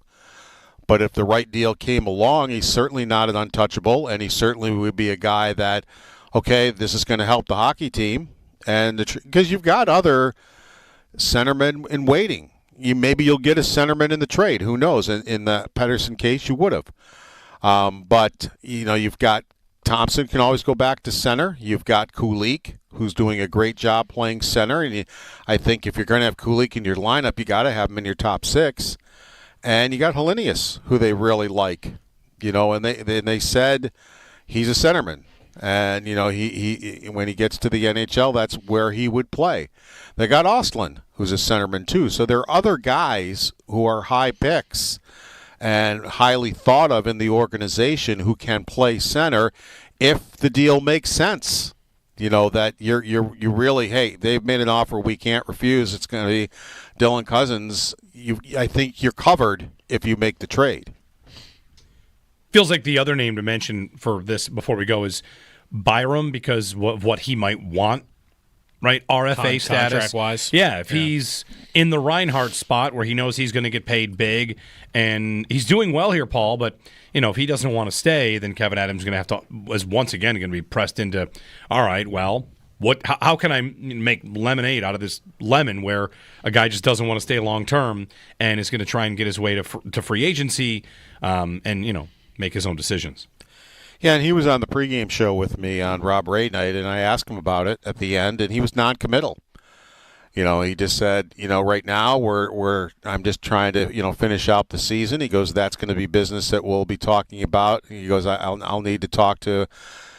This is him speaking, that he goes, I need to talk to my family and make a decision on it and decide, what would be best for me and what we would do. So he was very non-committal about, the contract and that type of thing. He didn't say, I would love to stay here, and he didn't say, no, I wouldn't sign here, I want to go. He just was basically saying, right now I'm trying to play hockey, and that's going to be, the business part of things that they'll deal with in the off season. And he said he really hasn't even had the conversations with his family or with his agent or anything like that, to facilitate that. But that's something I think the Sabres really need to get done. There are a lot of nights he's their best player. I mean, even from a shot blocking standpoint, we've seen such an improvement this year, and he has some really big block shots, for them that help them win hockey games. The other night, Forsberg wound up with the puck, and he goes down on one knee, and with about 3 seconds left in the game, and the shot doesn't even get to the goaltender. So he'd be a guy that. And even I think when I was on with you guys, I had said, if this Pettersson thing were to become, all right, they want, let's go with the rumor. I don't go with rumors, but let's say it's going to take Cousins and Byram. I would be pushing to make it Cousins and Power. I'm not as down on Power as everybody else is. I think he still has an opportunity to become what they think he can become, but Byram is a 4th overall pick who's won a Stanley Cup, and on most nights he's better than Power, and on some nights he's better than Dahlin. Well, Paul, just to add in there, if neither of them gets traded, this is another part of the layering in. The news on the salary cap going up considerably in the next 3 years. If the Sabres want Byram, they can't claim that the salary cap keeps them from signing him long term. Like, they will have the space to do it when the time comes. It's a matter of, does he want to do it, and do they want to commit that kind of money? And, they, I'm sure, had the idea. I think all teams knew that the salary cap, I had even heard that the salary cap was going to go up considerably. We didn't know what the numbers were going to be, but revenues have been good for the team, or for this league, rather. And so we just didn't know what the numbers were going to be. But I think planning ahead, even when you're making trades and who we might sign and who we can afford, as far as salary cap things go, even though the Skinner number is going to get bigger for 2 years, next year and the year after, then it'll come back down again. With all that in mind, I think all the teams knew there was going to be a substantial raise in it. If they knew, I don't know if they knew the numbers. I'm sure they knew the numbers before they were released, and we all knew them. But for planning purposes, I think they had to have known that it was going to go up quite a bit. Thank you, Paul. Take care, guys. Paul's appearance brought to you by Raylax Honda. Raylax, we got this. Sabres win, and next up, Columbus. Can I very quickly add one thing on Byram? Sure. For this, contract-wise? Friedman said something about a month and a half ago that is still sticking with me about Byram, that he has heard Byram wants to be a number one defenseman on whatever team he goes to.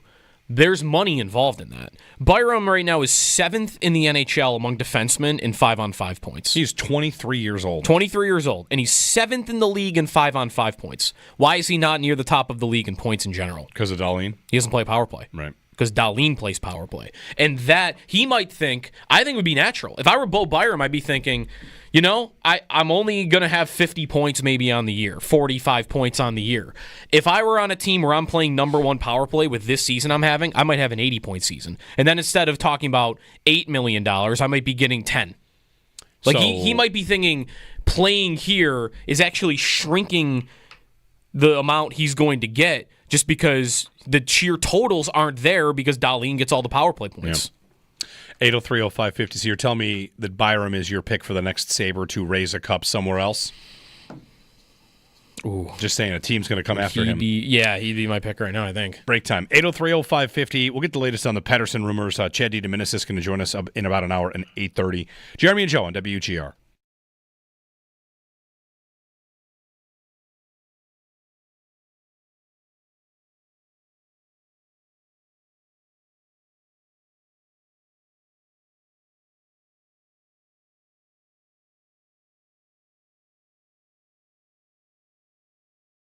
Jeremy White here for FanDuel Sportsbook, official partner of WGR.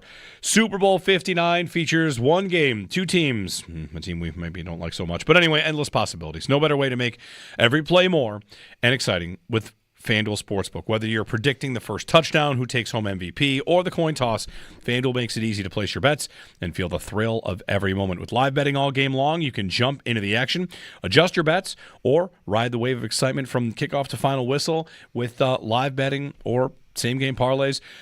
To make the Super Bowl even sweeter, new customers can score $200 in bonus bets when you make your first bet. That's right, place a $5 bet. If you win, you get $200 in bonus bets. Download the app or head to FanDuel.com/white and bet with FanDuel, official partner of Super Bowl 59. 21 plus and present in New York. First online real money wager only. $5 first deposit required. Bonus issued as non-withdrawable bonus bets that expire 7 days after receipt. Restrictions apply. See terms at sportsbook.fanduel.com for help with a gambling problem. Call 1-877-8-HOPE-NY or text HOPE-NY.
Sabres win streak reaches 3 after a win over the Devils last night or yesterday afternoon, 4-3. They got out to a 3-0 lead, hung on at the end. They also did not answer for Tage Thompson getting blasted in the head by Steven Nuisen of the Devils. Nuisen was tossed from the game, got a 5-minute penalty for a hit to the head.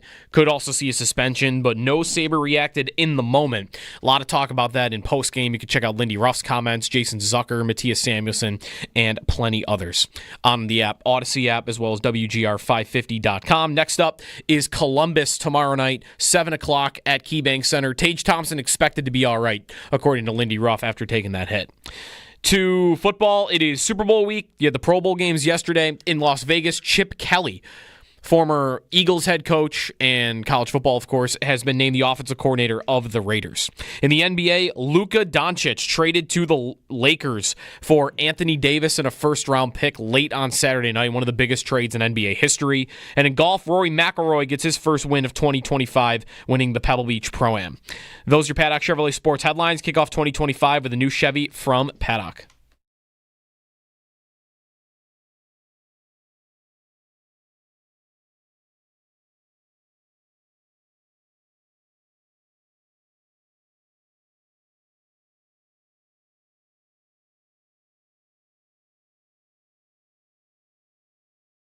Both teams have hit a post. Ali's got the puck. Sends it in front. Thompson. Oh, what a pass! Zucker buries it. Tage Thompson delivers the mail to number 17, and the Sabres get their 4th of the afternoon. It is 4-1. One of the moments of the game from Mr. Dan Dunleavy right there. For the moments in your life, go forth to Firth. Brought to you by Firth Jewelers. Jeremy and Joe, happy Monday. Has the fog lifted yet?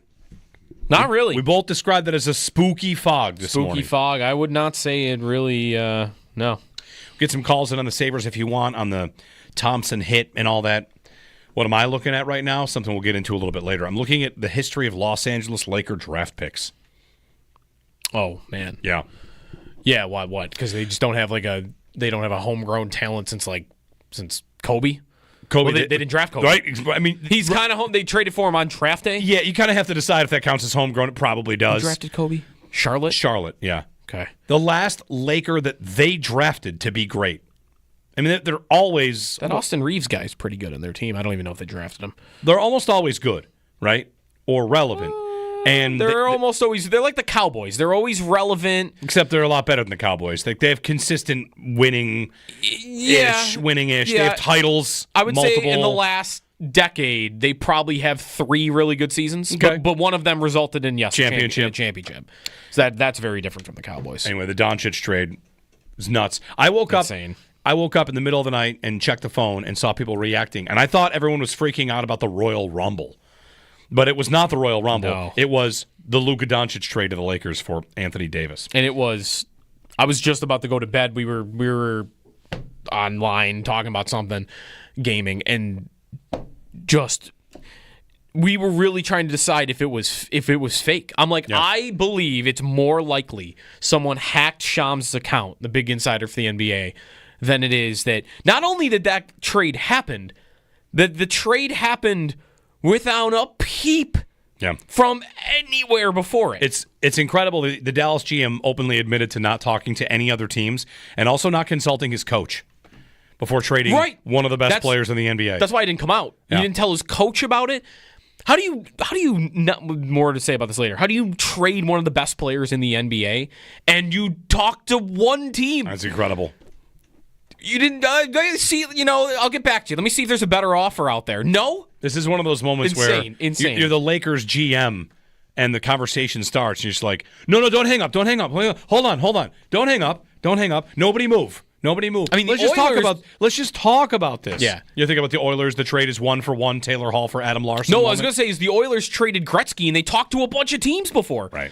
Gretzky tells the story. He got a call from the Canucks owner. It said, we'll give you 25% of the team if we get this deal done. Even that was the best player in that sport ever, and they at least shopped him. Justin in Rochester on the Sabres and other things if you want to. Hey, Justin, good morning. Hey, good morning. I've been embarrassed by this team by quite a lot of things. Near bankruptcy, 14 years, 13 games, 18 games. but I'm more embarrassed after a win than I've ever been in my whole life with this organization. To look at Samuelson at 6'5", 230, doing nothing, what is this guy paid for? He's getting paid $4 million for 10 points a year? Come on. Like, I couldn't be in that locker room looking at that guy not responding. I've been hot about this all night. I played hockey my whole life. To have somebody hit like that, see your star player down, no helmet, and no response is an absolute embarrassment. And that guy wears an A. Yep. Lindy should have weighed him that night. He should have sent him to the locker room right after that hit and tell him he's never wearing that sweater again. I don't want to see that guy in a uniform ever again. Thanks, Justin. So the thing about hockey, like, that's it for me. I don't even think you have to, for those of you that played at a high level or whatever. Played at any level. Really any level. It's the price of admission. It's the, hey, here are your skates.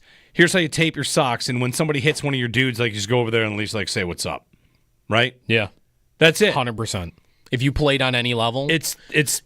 I think it hits you a little harder. This is it's definitely not as bad as Miller, because the Miller-Lucic one that's a goalie. If anybody says something to a goalie, you go over there. Goalies are constantly protected by teams, the whole concept. And then it becomes, how good is your player, who's on the ice. And the Zucker answer about how we won, that's how we got our retribution. I'll buy that in Game 2 of a playoff series, right? We don't want to lose the power play. It's the Flyers. The Flyers and Sabres, we have to go back, nearly 2 decades to remember these moments. But the Flyers are taking a bunch of penalties, a bunch of cheap shots, and the Sabres have an amazingly deadly power play, and you think that's cool, watch this. Bang, bang, bang, goal, up 2-0 in the series. That's how I win. I'll buy it. That I'll buy. 29th place, it's important to get these 2 points. Like, it's just a disconnect. And to me, it's about the franchise being just disengaged. If I'm an idiot for comparing a GM not making a move when you lose 13 in a row to a team not responding when a guy gets knocked on the head, not hitting the head on the ice, to me it's the same thing. Like, the franchise on the ice too often just looks disengaged from the moment. Mm-hmm. Sometimes that moment is, we need to trade somebody to make something happen. Sometimes that moment is a guy got hit. Sometimes that moment is your backup goalie is going to be the reason you don't make the playoffs. Can you make a move? Can you do anything? Yep. Constant disengagement. And to me, that's the thing. You could say soft. Darlene's, but not everybody's soft. It all stems from they're just bad. Greenway's not soft. It all flows down from they're a bad But they've got guys that are not soft. No.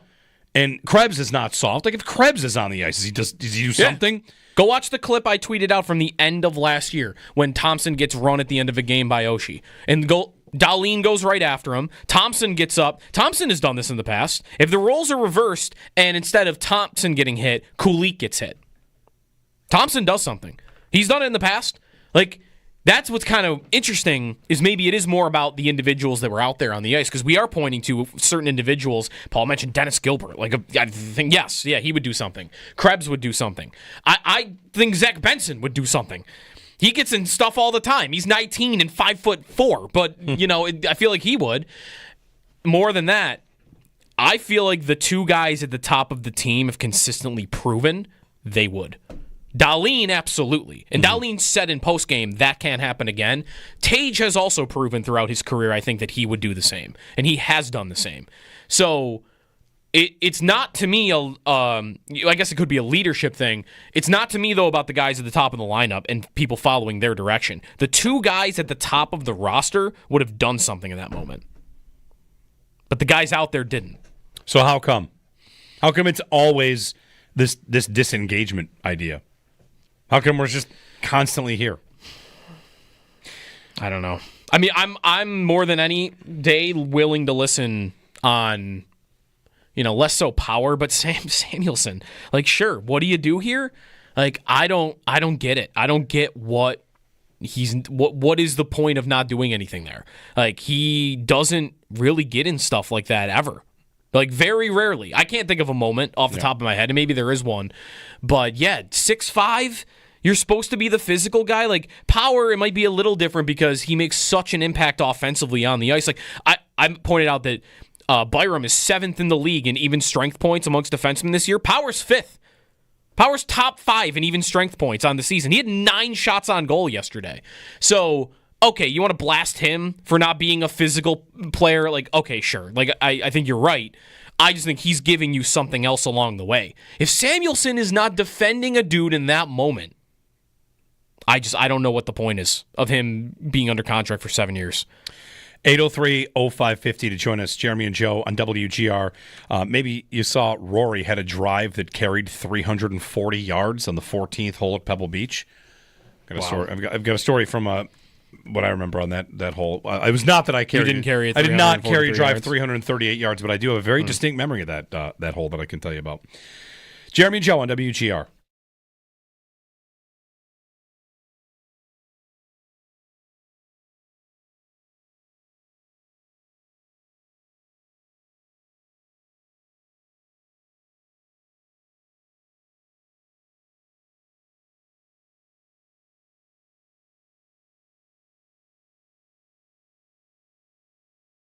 Sneaky Joe DiBiase here for Clinton Collision. If your car is taking a hit, be sure to trust the pros over at Clinton Collision, especially these days with the weather the way it is, and ice and wind, tree branches. You never know what's going to happen. Clinton Collision's a family-owned business, been serving Buffalo for over 70 years, earning trust by treating customers just like family. Whether it's a fender bender, if you've got something major, a major repair, or you're just touching up a ding, you can trust the guys over at Clinton Collision on Clinton Street in Buffalo. It's a team that I trust, and you can too. Book your free estimate. Call 716-823-2000 or visit ClintonCollision.com. Be sure to tell them that Sneaky Joe sent you.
Just a cool power fade there from Rory. 338 on the.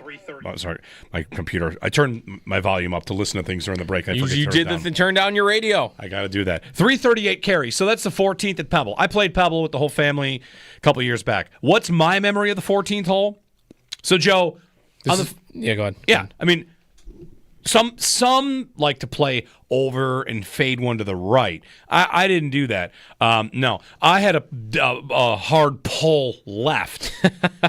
Not where you want to be. It's fine. And my memory of the 14th hole was after that hard pull left. Yep. I found the ball that I hit on 6. Wow. Then it was also a hard pull left that I never found. Like, I would just drop here. I don't know where it went. Yeah. And I found my ball from 8 holes earlier. So wow. That's my Pebble moment. You'll never see that on the tour. You'll never see No. Dottie, what's he got over there? Actually, Jim, he's got his ball from number 6. Mm-hmm. How about it? He found it. He's even. He's even on balls lost and gained. Yeah. Yeah. It also made me feel like I should not have taken a penalty back on 6 because I lost my ball there. I could have played it. Could you go back to 6 and retroactively play the rest of 6 out? You know what? I should have been able to. That should be a rule. If you find your ball 7 holes later and you want to go loop back. I want to loop back. I want to play the rest of 6. Yeah, that should be be. able to do that. I agree with that. That should be. That's right. That's right. 803-0550. Dan, stick with us. We'll get to your call on the other side if you can hang on. We're also going to start talking about some of the worst trades of all time. Like, immediate reaction at the moment, that is a terrible trade.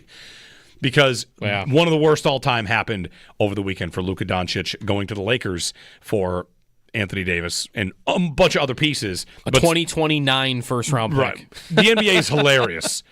I saw one of the criticisms was that the Lakers didn't also include the 2031 first-round pick. Yeah, that was a criticism. The fact that you can trade those picks that far out is hilarious to begin with. Anyway, Jeremy and Joe, give us a call if you want, 803-0550 here on WGR.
Sneaky Joe DiBiase here. Downtown Buffalo is buzzing down at Seneca One. I went there a week or two ago, and you can go up on the roof. They got amazing views all across the city, and there are so many amenities you can't even believe it. There's a coffee shop, Underground's coffee shop. There is, food hall. There's Other Half Brewing. The lobby bar is awesome. There's so much to look at and see at Seneca One. It really is like a mini city. They have a little house out in the front that's got a golf simulator and ping pong and couches and a bar. Like, that's a really cool spot too. Seneca One, home to businesses, revitalizing downtown. There is still space available, limited space, but still space available. If you're looking to do business at a higher level, you should be at Seneca One.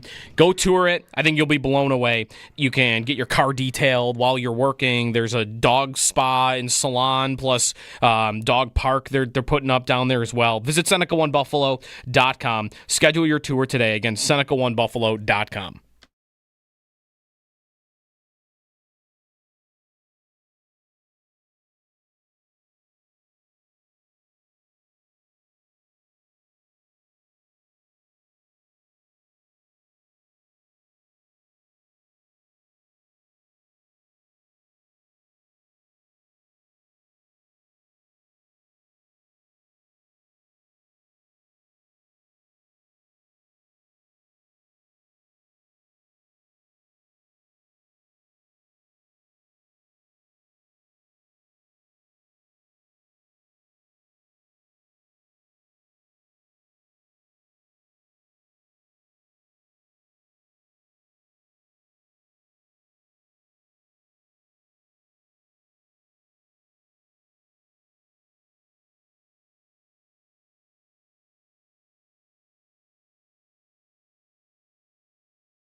Sports Update.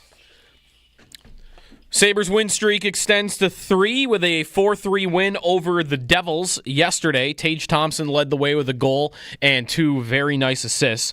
He's over a point per game on the season now.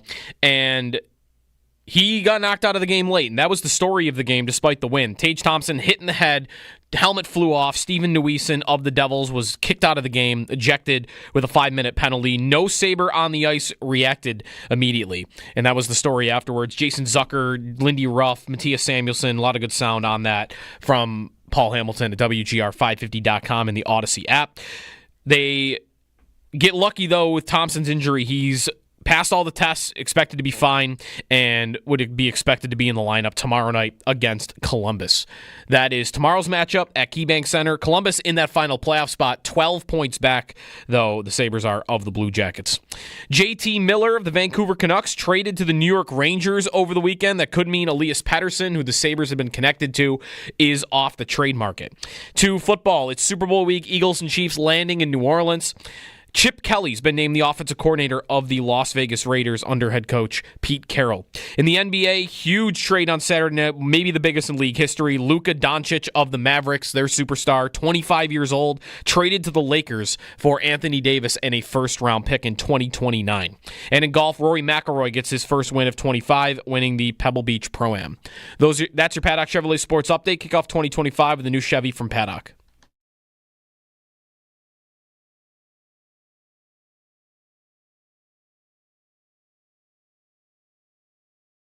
Trades don't happen at the smallest level without stuff getting out. And Rob and I were able to have really intense conversations over the course of 3 or 4 weeks that started out as a coffee that, was more, hey, would you ever, I don't know, would I? Let me think of, and then it built upon that, and we kept it between us. We had to keep it tight. J. Kidd didn't know about it, but J. Kidd and I are aligned, and we talk about archetypes, and we talk about the culture that we want to create. So I know the type of players that he likes without actually talking to him. Hey, would you like, so I know that. And J. Kidd coached them when they won a championship. So I think when you're aligned with your coach like that, I know the type of players that he likes. And so I felt good about it making sense to where we're trying to go. Nico Harrison, GM of the Mavericks. How funny. So we got a Buffalo flavor to this in a moment. Jeremy and Joe. Oh, yeah, it was just us talking. It's very important that nothing got out. Imagine, like, the Lakers on the other end. Listen, don't tell anyone. We don't want anyone get this to get out. We got to make sure we protect this information. Mm-hmm. Luka Doncic traded for Anthony Davis in a package that's, let's just say the Mavs are getting roasted for trading a 25-year-old superstar for an aging Anthony Davis. He's 25 years old. He already has been named first-team All-NBA 5 times. Yep. 5-time All-Star, scoring champion. Face of the franchise. Was in the NBA Finals 9 months ago. Right. Like, that dude you just heard from sat up there at a press conference and talked about culture, and we didn't think we could win with the type of team we just had. Dude, you were in the finals. Yeah. 9 months ago, you were there last season. The next game, they got insane. 50 put up on them by the Cleveland Cavaliers. They Yeah, were down last 50 night. to 14? Last night after making the trade, they gave up 51 points in the first quarter. I just can't believe the idea that they felt like, oh, guys, we can't win with this guy. Right. When they were just in the finals. So, it's crazy. Here's the question for everybody out there. You can also give us a call on the Sabres and their lack of response to the Tage hit. We've talked about that a lot this morning, talked about it with Paul. You can give us a ring on that. Here's my question for everybody out there. What Buffalo sports trade in history is, there's nothing probably like this trade, but is the most... No, there might not be in sports. It was immediate. You saw the trade, and your reaction was immediately, oh, that's a bad trade. That's a bad trade. For either side? Sure. Go one way. Either side. Go one way or the other. You can do whatever you want with this. Oh, that's a bad trade. Yeah. Where you go, they did what? Immediate reaction. And listen, I mean, Bills or Sabres, there's going to be a lot more Sabres trades than Bills trades, just the nature of the sport. But the Bills have picked up a little bit lately. And for the Sabres, there's going to be context in a lot of those trades. Guys want out, this or that. I thought about it during the break because I mentioned this to you guys. Like, let's think of this. What's the Buffalo sports trade where you thought right away, that's a disaster? And I know mine. And I know because again, it's not about what it could have become or how it turned out. It's right away. You thought, bad idea. Mine is Robin Leonard for a first. I knew you were going to say that one. Right away. I know. Right away was, what? Why? Yeah. That is a bad idea. Mm-hmm. And it was, of course, covered in, well, they're drafting Eichel, and they traded for O'Reilly, and they also traded a first for a goalie. They did, I'm sorry, what? Who? They traded with Ottawa, who had 3 goalies on their roster. They sent a first-round pick to Ottawa for an unproven goalie in a 3-headed, what? They did what now? Mm-hmm. I remember going on, because I went to that draft. It's the Eichel draft. And I remember standing outside of whatever the arena was called at the time, National Car Rental, on with Shope and the Bulldog. The vibes were good. Sabres fans are at the draft. They traded for O'Reilly. They're going to go up and call Eichel's name and all right, we're on our way. And what do you think about the Leonard trade? I'm sorry. No, I don't want to talk about it. Yeah. Why on earth would they have ever done that? And I don't know that there's a second place for me. He had played a career high. He had never played more than 30 games. 30 starts was his high for Ottawa. 24 the year before he got traded for a first-round pick. I feel like I have the exact same kind of trade as that, but the other way. I think the moment Paul Gaustad got traded for a first-round pick, everybody went, what? That's a bad trade. Yeah, so that's the other way. Oh, yeah. But did anybody on earth not say, who got traded for? You traded a first for Paul Gaustad? I feel like Nashville got dunked on pretty hard on that. Yep. Nashville got dunked pretty hard on when they traded Washington. Washington Erat. traded Philip Forsberg for Martin Erat for 2 months of Martin Erat. Yeah. That was pretty bad. And the hockey world said, well, that's a bad trade. Yeah. But the Gaustad one was Nashville, you're idiots. Yep. I mean, it didn't end up that bad. The Sabres got Zemgus Girgensons out of it. 803-0550. We'll get Dan in Saratoga Springs. Hey, Dan, good morning. Good morning, gentlemen. Long ride home from the game last night from Buffalo to Saratoga. White knuckle through the snow. But anyway, I just wanted to say, last time I was at a Sabres game before yesterday, I was a young single guy, and I come back yesterday with my wife and 2 young daughters in tow. And, setting aside the on-ice woes, which I know are significant, but I just want to say the Sabres really showed me what a class organization they are as far as family-friendly entertainment. We had a blast yesterday. My daughters just had so much fun. It's so kid-friendly there. Even the kids' food, $8 for a kid's meal with a Tage Thompson card in it and so forth. I was thrilled with that. I was like, wow, they're not raking me over the coals so I can give my kid a few chicken tenders. And we just had a great time. Obviously, the win helped, a lot of scoring. And I just want to hats off because not all organizations are that kid-friendly. And, I was new to it because I haven't been there for 20 years, and last time I was there I didn't care about kid-friendliness. So I just want to tip my hat to the Sabres, and, it's a Buffalo slogan. Well, next year. Yeah. We got to come back next year. Thanks, Dan. Mm-hmm. I'll echo that statement. We get a chance to go to a bunch of games. We were all there. My whole family was there at the game yesterday. My father-in-law for Christmas kind of got tickets for the whole family to be there, and I love afternoon games. As you know, we have young kids now. We're bringing 3 kids to these games. The rest of my family. I got to do the math in my head. How many kids we had yesterday? But I love that. I love the afternoon games and the weekends games. Friday, Saturday, this time of year. You'll get good crowds, and you'll get a nice little 3-hour. If you can disconnect from the standings and go, you'll get a good time. And that was Friday night. Yeah. Rob Ray night was great. Great tribute to Rob. His speech was great. There are things that the organization does really well. The standings is just not one of them. But yes, I would echo your sentiment. I can truly appreciate that I can still go and have a good time, and my kids have a good time, and they love to yell Tage Thompson's name and all that good stuff. Yeah. I really don't want to make this sound like I'm taking credit away from them because I do think they do a good job, but how much of them that being a kid-friendly atmosphere is that they're terrible? It's a part of it. That they maybe have to do that. Yeah. Or that or that if they were great, it would just be more raucous, it would be more everything, more energy, and with that you get more hooliganism, right? Maybe. So, I think part of it is probably that they're bad, but I do think they do. At the same time, I do feel like they do a great job. Yeah. So, 803-0550. They had water bottles. That's what they gave out yesterday. Sabres water give bottles. Give away water bottles. Yep. I like the Rob Ray pins. They were very nice. The Rob Ray pins on Rob Ray. The giveaways on the nights, like when they're celebrating someone, have been nice. Yep. Yeah. 803-0550. Pete in Amherst on a Buffalo sports trade. Hey, Pete. Hey, guys. Hey, I just wanted to tell you about a trade I remember when I was a young guy. It was Bob McAdoo straight up for John Giannelli of the Knicks. Okay. Stopped you dead in your tracks. and real quick, I agree with what Joe just said. I'm not knocking it, but the Sabres do kind of cater to the 16 and under crowd, and I've always felt they always have something going on that's not hockey related to distract from the lousy product on the ice. And that's been going on for the past 15 years. So, thanks, Pete. The McAdoo one, I've heard stories about. You just remind me that I feel like anyone like I've heard Bulldog talk about the Danny Gare trade maybe as one where like you did what? You traded Danny Gare?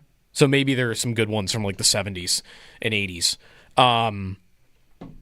Is there one though like what the Mavericks did on Saturday, which is it kind of felt like we're trading away this guy just to get rid of him? Or maybe that's not exactly what they think they did, but like when the Sabres traded Eichel away, it took 6 months. And they shopped them around, and they got there was an injury stuff involved. I'll tell you it wasn't Eichel for a first-round pick just to get him the hell out of town. Right. I mean, maybe you think it was kind of like that. But trying to remember the O'Reilly trade, I feel like I can go into Twitter and find what I tweeted about it. I feel like when they traded O'Reilly, that was he's got to go. We got to get him out of here. We got to make a change. Yeah. And I remember, if I remember correctly, my immediate reaction to the O'Reilly trade was, don't confuse quantity with quality. Because they got a lot of pieces, but what did they ultimately get? Patrick Berglund retired. Sabathia was one of the worst players in the NHL. That had to be a favor. St. Louis wanted that cap off their team. Thompson was a prospect who, by the way, the Sabres, like in between him blossoming and them acquiring him, like the Sabres reportedly tried to trade him away again. For like a mid-round pick. And then he blossomed, and he's a great player. So it ends up being, but again, in the moment, like the Lakers and the Mavericks here, maybe that pick becomes amazing for Dallas, and you go back and say, wow, what a trade that was. But that's not really how it works in this moment. This version of this team, that trade is, well, it's being laughed at. It's being completely mocked, and the GM is, I mean, I'd love to, we should probably get some calls like from Dallas radio today. What are they doing? Like, I'm sorry, you did what? Yeah, there was a Mavericks fan who's upset because their dog's name is Luca. Like, what am I supposed to name? Just call him Anthony Davis now? Right, this is a peak. Your kids are crying about a player traded trade. Oh, yeah. The Doncic trade. Did you see the Mark Cuban quote? Mark Cuban is not, and he's no longer the controlling owner of the Mavericks. I did see the Mark Cuban quote. It's amazing. But he was when they drafted Luka. And in 2020, when Cuban was still the owner of the Mavericks, he said, quote, if I had to choose between my wife and keeping Luka on the Mavs, catch me at my lawyer's office prepping for a divorce. Yeah, that's pretty good. That's what Mark Cuban said. Yeah. It's devastating, right? Like, I actually think, did you see Nick Wright on this? Everyone was trying to do, what's the equivalent of this in the NFL or in hockey or in whatever? And everyone trying the NFL one. There were some really bad ones. I didn't mind Nick Wright's. Because this is, I think, on the level of, it's so bad. You can't believe it.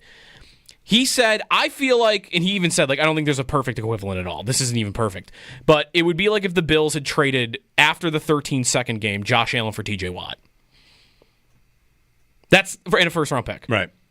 And I kind of like that. As a comparison? As a comparison. It would be like if 2 years ago, the Bills, just out of nowhere, nobody knowing, traded Josh Allen for TJ Watt in a first-round pick.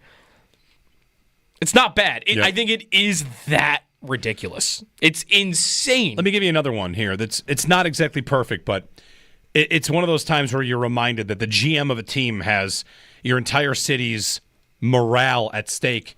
To me, it's when the Giants traded Beckham for like Jabril Peppers. Okay. Like Beckham when he was amazing. Kind of an icon. Right. Yeah. We got pictures. He was on a boat during the bye week. Like, we got to trade that guy.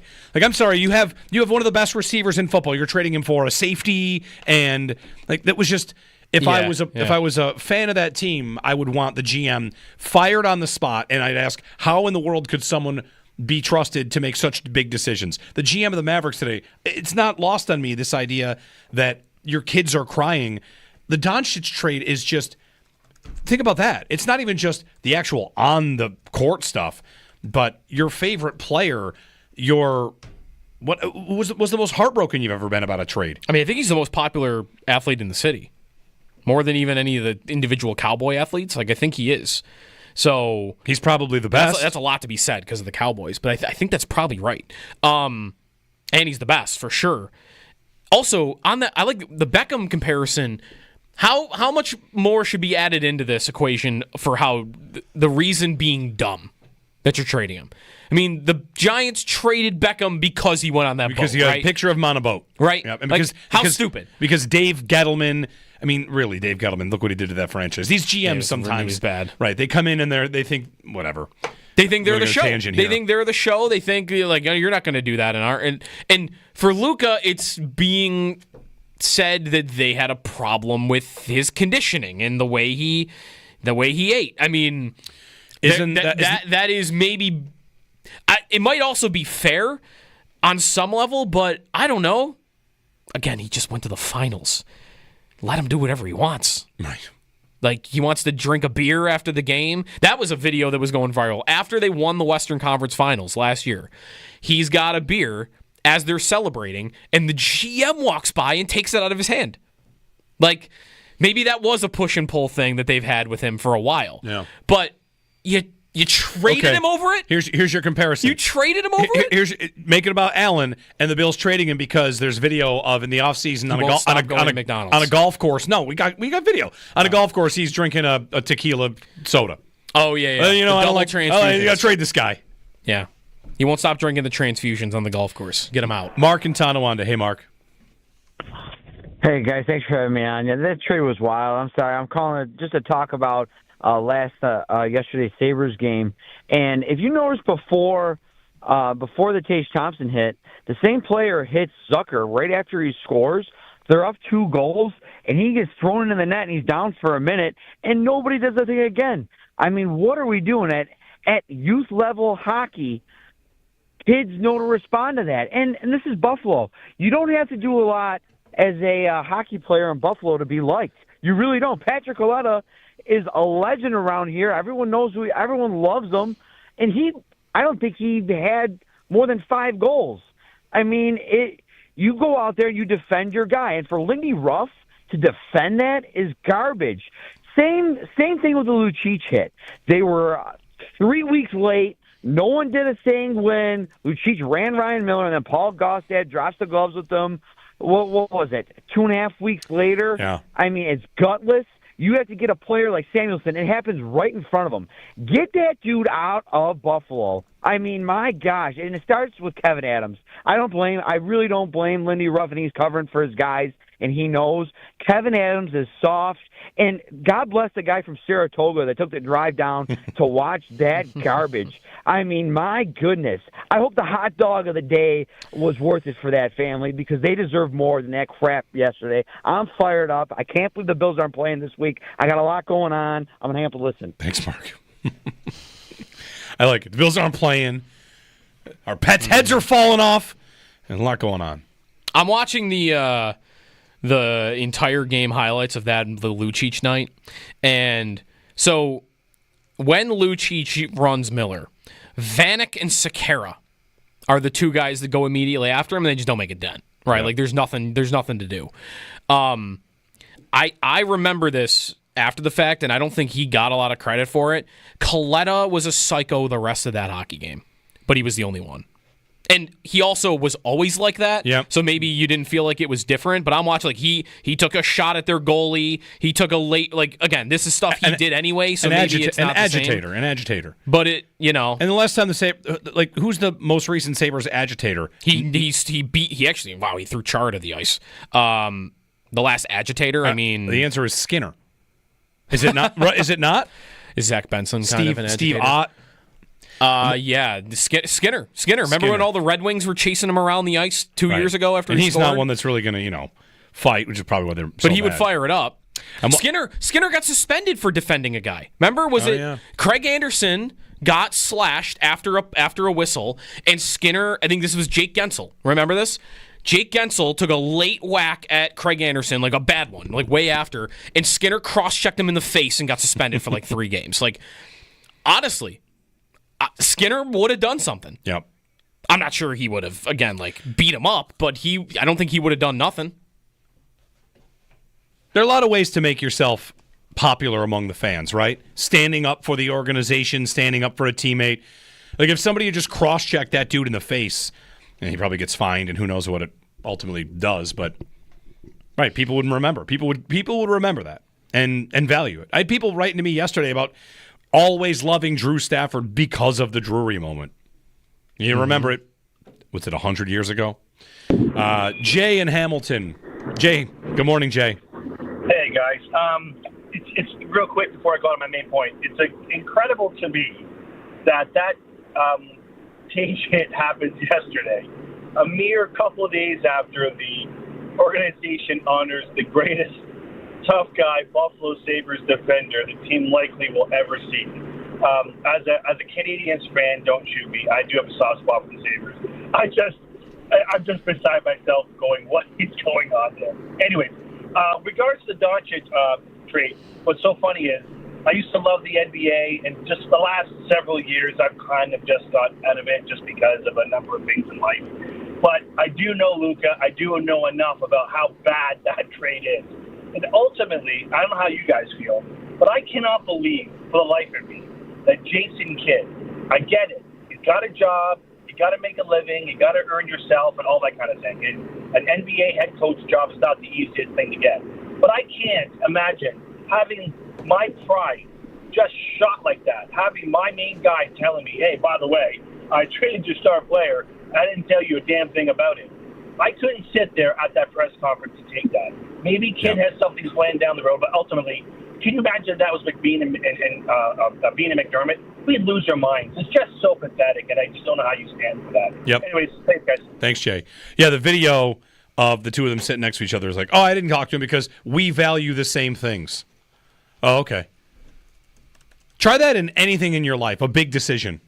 You know, your spouse. By the way, we're aligned on everything. I decided what's the equivalent? Selling the house. Right, I sold the house. We agree on most things, right? Yeah, it's sold. Mm-hmm. Where are we moving to? Oh, I found another thing. I found a place that you'll love.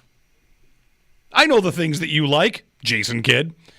I know the things that you like. I sold the house and got us a different one now. Come check it out.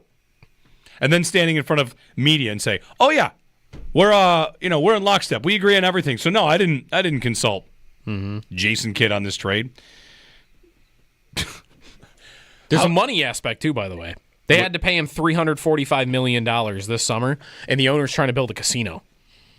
So there is a thought that like maybe the owner just didn't want to write a check. Well, casinos are notably tough at raising money. It's tough. Tough to get that $345 million back. All right. 803-0550. Chad DeDominicis when we get back on the latest on the Sabres' pursuit of Elias Pettersson. Is it potentially dead now that the Canucks have made a couple of trades? We'll check in with Chad on that and all things Sabres as we continue. Jeremy and Joe here on WGR.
Sabres win streak hits 3. More of the story from last night was about Tage Thompson getting hit on the ice and no response from the Sabres immediately after. Steven Neuwiesen was the one who hit Thompson in the head. He was ejected from the game. We'll see. He could be getting suspended. See if the Department of Player Safety does anything about that today or tomorrow. So the Sabres win again 4-3 over the Devils. Next up is tomorrow night against the Blue Jackets. And good news on Thompson. Lindy Ruff said after the game he passed all the tests. Could even practice today. So probably would see him on the ice tomorrow, would expect. 7 o'clock tomorrow against the Blue Jackets. To football, the Eagles and Chiefs have landed in New Orleans. The Pro Bowl was yesterday. Also in Las Vegas, Chip Kelly's been named the offensive coordinator of the Raiders under head coach Pete Carroll. In the NBA, one of the biggest trades in league history, Luka Doncic goes from the Mavericks to the Lakers late Saturday night for Anthony Davis and a first-round pick. And in golf, Rory McIlroy gets his first win of the season at the Pebble Beach Pro-Am. Those are your Paddock Chevrolet sports headlines. Kick off 2025 with a new Chevy from Paddock.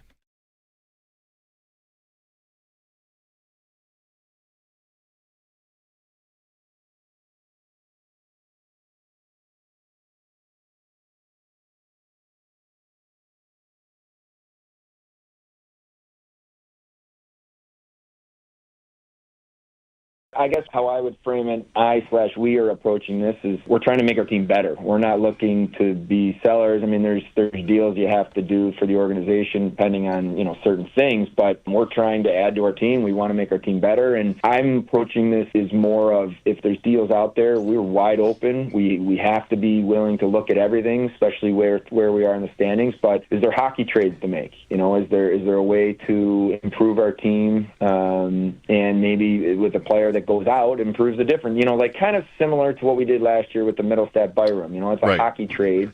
They're not easy, that's for sure. They're a lot of work, but those are the conversations I'm having. Sabres GM Kevin Adams joined Mike Shope on the Bulldog Friday ahead of Rob Ray night. Jeremy and Joe, happy Monday. We had a caller say happy Victory Monday because the Sabres won, and it hurt my heart a little bit, Saying Victory Monday? Yeah, just hurt a little bit. Will we say it next Monday if the Chiefs lose? Yeah, sure. Okay. It feels like I am. What am I going to do? I'm putting on the cloak of the Eagles, who I hate. I know you really don't like the Eagles. I hate the Eagles, and I'm going to be. What is it about them again? Is it the coach? He's a big goon. Like, what's the problem? That's part of it. The fans? I don't know. The last couple of years, they've been kind of fake good.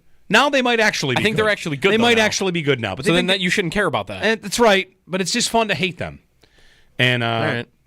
Go Birds. I'm all about go Birds now. Is this residual, like your former Giants fandom leaking back through? My family loves the Eagles. My uncle loves the Eagles. And I used to root for the Eagles when McNabb was there. Now I just... Well, that was just Syracuse. True. Yeah. All right, 803-0550. On the Western Hotline is Chad DeDominicis. We're going to talk a little Sabres about the game, about the trades that have not happened, that we maybe hoped would happen. Chad of ExpectedBuffalo.com, the Expected Buffalo podcast. Chad, good morning. It's Jeremy and Joe. Thanks for some time. Thanks for being on again. Not a problem. Good morning, guys. I'm with you guys. I also hate the Eagles, but I'll be Good. Chad, you and I were tweeting a little bit back and forth last night about, before we get to trades and stuff like that, about the fallout from last night's game, the takeaways from it. People like to make this about a full team being soft versus what happens in the moment. Where do you ultimately land on how yesterday went in the whatever? If you want to make it a bigger picture about the organization, or should it be kind of isolated to a 3-hour window of hockey? Yeah, I think it's probably both. I think if I'm going to pick one player on the ice, I'm specifically would be annoyed with, it would be Samuelsson. He seems to be a popular answer to this. Yeah, he's the one wearing the letter. He's the one who's on the ice to do the, grinder stuff, if you will, as a defenseman. The other guys on the ice were I think Kulik, Zucker. And Zucker, I can't blame because at one point in the video, you see him literally put his hands up, what happened when the ref blew the whistle. And then, Power, I don't know if he saw it. And again, what is really Owen Power going to do? I know he's big, but that's not his game either. So really, it comes down to Samuelsson. And also, wearing the letter, too. I think that matters. You're wearing a letter, that should mean something. But I can understand, them saying, they didn't see it in the moment. One reason is because I was there, sitting 14 rows off the ice, and I didn't see it live. It's like the puck's going the other way, and you kind of miss it. Your vision, it is what it is. But when you see your best player laying on the ice, you probably should just go grab someone to be sure. But in the moment when you don't do it and the guy's kicked out of the game, I think after that it's kind of over. What I would have wanted to do, and I think honestly what I'm the most mad about is how awful that power play was after. Not only did you give up a goal, but it was horrendous. Like, I don't even think they had a chance on it. And they gave up like another 2-on-1, a 3-on-2, and I'm watching them like, oh my God, they're going to give up 2 shorthanded goals on this. So yeah, I mean, that's where it is. But I think, and it's a bad look. There's no doubt. There's been other times this season where they have answered. So I don't know if it's like a whole team thing, but it's a bad look. They can't hide from it, and that's kind of what it is at the end of the day. Chad DeDominicis with us on the Western Alley. Did you listen to Lindy and also have a tough time figuring out maybe what he because in one hand he was kind of upset at the idea that the players on the ice would get criticized, but then he talked about just grabbing somebody. I had a tough time figuring out maybe what Lindy's message would have been like behind the scenes for that. Yeah, I was listening on the way home. I same thing. I didn't really hear the questions that well, so maybe that's maybe what I'm confused about. I think maybe he was asked well, you don't play them again. What do you do? And he's like, you grab someone else. I don't. Maybe he didn't hear the question because that was the most animated I've seen Ruff all season long. That was kind of the guy I thought we were going to be getting from the beginning. So maybe, I don't know, he was just kind of going and it came out. But yeah, that was a little bit confusing because Samuelson, same thing. I didn't really hear the question if it was on the bench or in the locker room. He said it wasn't addressed, but Ruff said he told guys not to do anything. And so I don't know if people are trying to stick up for people or what it is kind of thing. But yeah, I don't know. It was a little bit confusing. Chad DeDominicis of ExpectedBuffalo.com and the Expected Buffalo podcast covering the Sabres. All right, Chad, so the weekend was a couple of wins. They've won 3 in a row, but I think for a lot of people in this team, they kind of focus to, all right, I mean, who knows about GM and coach and what happens if there are changes, blah, blah, blah. But if they're trying to build, as Kevin Adams said, hockey trades, the Elias Pettersson sweepstakes, whether they're over or they're on hold, it felt like the Sabres had a real shot at that. And Vancouver ultimately made a series of different moves. So do you feel like they missed an opportunity here to turn over the franchise, to do something bold? And whether Vancouver backed off or Buffalo backed off by not adding enough in there to get it done, is it over, and how do you feel about it? Yeah, I guess I'll start with, is it over? I don't know that it's over forever. I think it might be over for this season. It kind of felt like what Vancouver did, especially with the Miller trade and then bringing in another Pettersson, and Marcus Pettersson, that they committed in a sense to this season and seeing how Elias Pettersson responds, finish out the year without Miller, and kind of makes a push here. They lost last night. The reports out of Vancouver where people were unhappy with Elias Pettersson's performance and stuff like that. So I guess it's kind of keep going.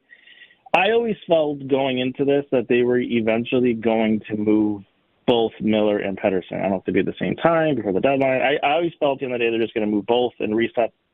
I don't want to say reset the franchise maybe, but kind of just reboot and be on their way and get that out of the organization. But they were definitely in it. They felt good about where they were at. They had a good competitive offer on the table. I mean, they had 2 on there, but really there was one that I think both teams were kind of working towards and working around. And just at the end of the day, I kept telling people it really comes down to what Vancouver decided to do. And the decision that they made was they were going to move Miller. They were going to bring in another player, and they were going to try to push this team and see how it responded over the second half of the season. When a team makes that decision, there's nothing you can do. People, offer more in this. You're negotiating against yourself then. And it wasn't that their offer wasn't good enough. It was just that's the direction the team went. And it's frustrating, I understand, for people to hear another trade didn't get over the line. And at some point, Adams really just has to get one of these big ones done.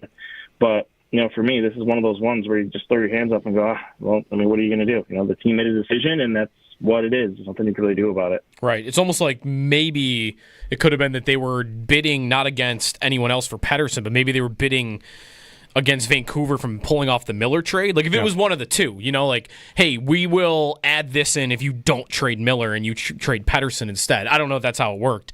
Because really from the start, Chad, my skepticism that this would ever get done was less about the Sabres' motivation, but more about like why is Vancouver giving up on this? Like if the problem is kind of centralized in Miller and Pettersson as, something in the locker room and the two just don't get along, whatever it is, why would they feel the need to trade both? But what's your stance on that? Because Pettersson's a great player and the age is still completely fine. That's really where I was always at. I never felt like it made sense that Vancouver would get to trading Pettersson. Yeah, honestly, if I was a general manager of Vancouver, I would have did exactly what they did. I would trade the older player with the expensive salary. They got a decent return back for him that they flipped for something else. So I don't blame them for what they did. Is what I would have done. But the reason I think that they would consider moving him is because I think this has been a building thing here for almost like a calendar year now. So if you remember going back to last deadline, Pettersson almost went to Carolina, and there was some contract, thing going on then. So basically it was a threat, like we're going to trade you to Carolina then if you don't sign this contract, and a week later he signs his new deal.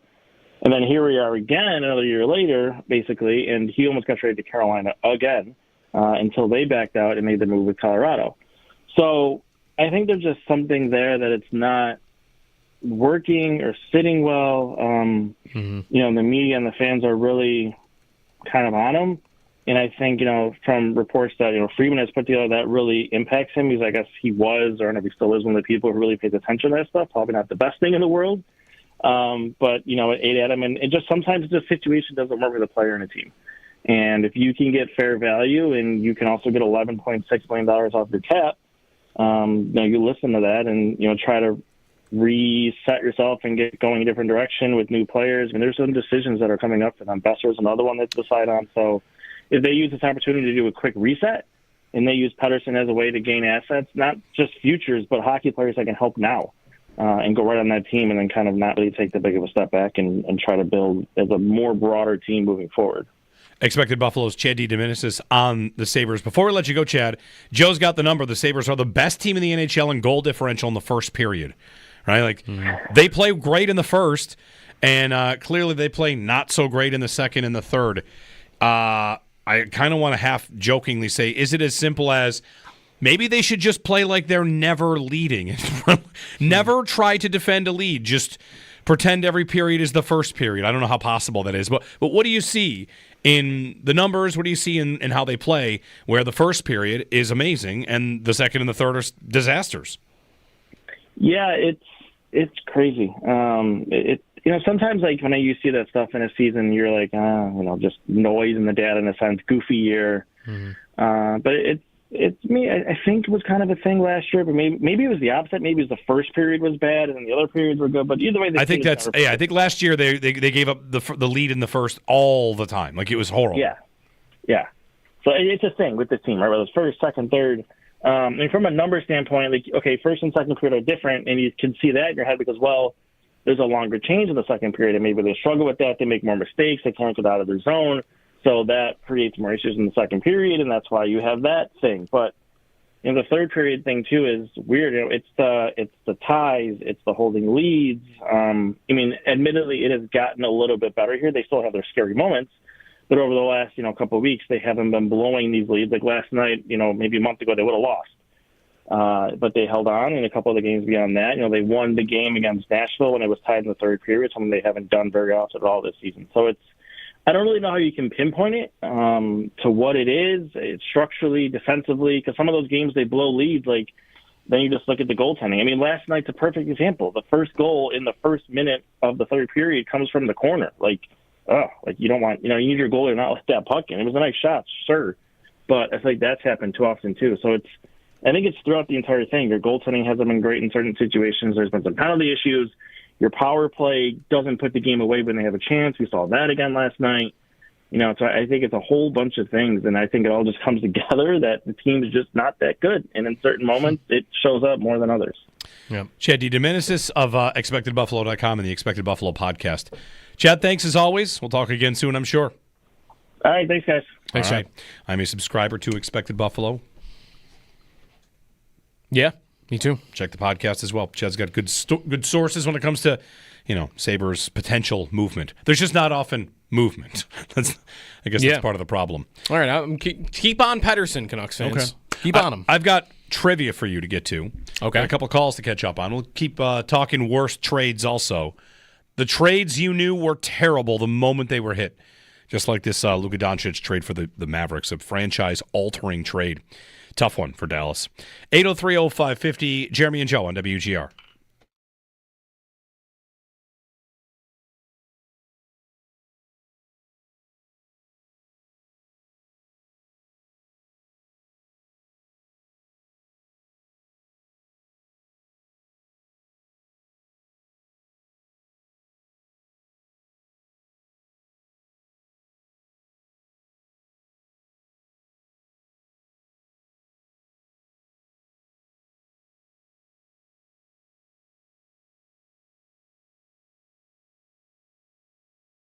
Jeremy White here for FanDuel Sportsbook, official partner of WGR. The Super Bowl is coming, and so is the Kick of Destiny. The Kick of Destiny 3 in the FanDuel Kick of Destiny is back, which means you get a chance to get a share of $10 million in bonus bets. Two legends take the field in a sudden death field goal showdown, Peyton versus Eli, live from New Orleans. A kick to claim ultimate family bragging rights, and you back one of the Manning brothers. Pick Eli, pick Peyton. The Kick of Destiny 3, make your free pick. And don't forget to tune in to watch the showdown live during the Super Bowl 59 pregame show on Fox at 3 p.m. Eastern. May the best Manning win. Download the app or head to FanDuel.com/white and bet with FanDuel, official partner of Super Bowl 59. 21 plus and physically present in New York. No purchase necessary. Bonus issued as non-withdrawable bonus bets that expire 7 days after receipt. Restrictions apply. Void where prohibited. See terms at sportsbook.fanduel.com. For help with the gambling problem, call 1-877-8-HOPE-NY or text HOPE-NY.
All right, we have a caller here. Just a quick note on the Luka trade, Luka Doncic.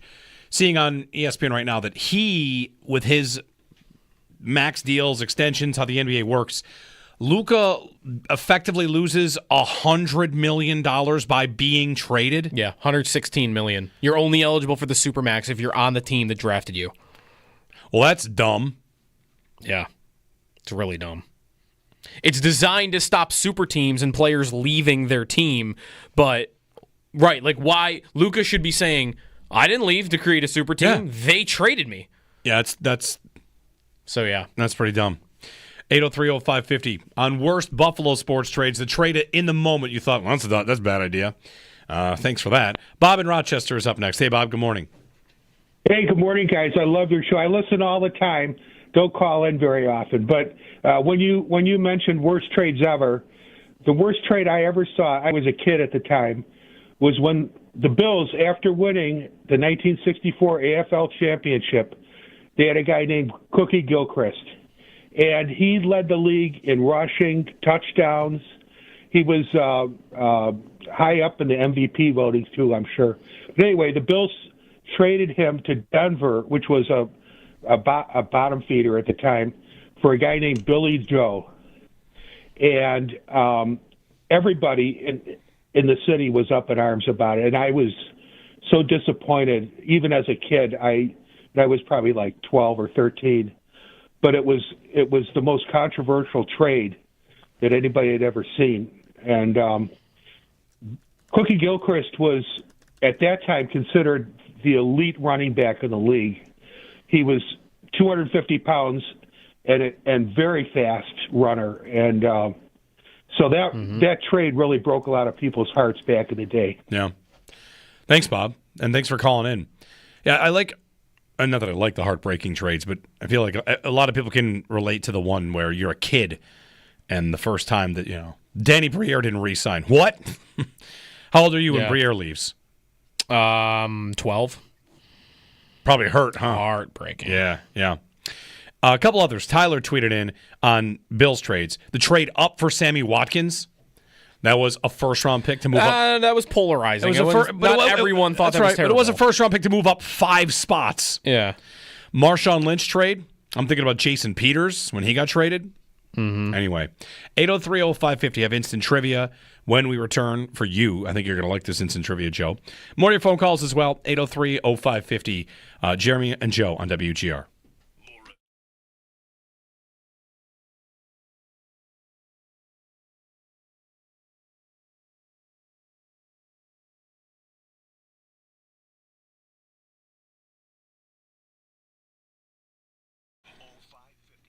Post on X at WGR 550 and get connected to the home of the Bills. Brought to you by Northtown Kia. Check out the 2025 Kia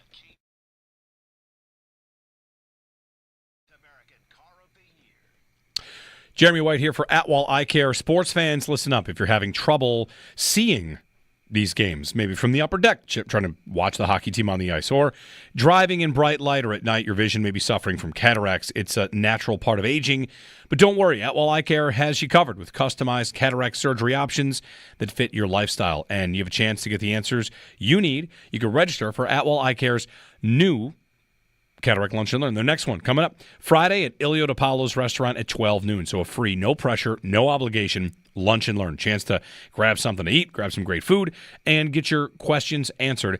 A Cataract Lunch and Learn is coming up on the 7th. Meet Dr. AJ Jarungo. Ask all your questions. Find out about how cataract surgery can help you see the 716 more clearly. So stop procrastinating and register now at atwelleye.com for Fridays. It's noon. Friday at noon, the Lunch and Learn at Ilio DiPaolo's restaurant. Enjoy a free lunch as you learn about your cataracts options. Register at atwelleye.com. That's atwelleye.com, and get ready to fall in love with the way you see the world. Atwell Eye Care, official eye care provider of the Buffalo Bills, the only eye care I trust for my family. Don't miss it. Atwell Eye Care's next Lunch and Learn. Register at atwelleye.com.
Sabres win streak is up to 3 after a 4-3 win over the Devils last night.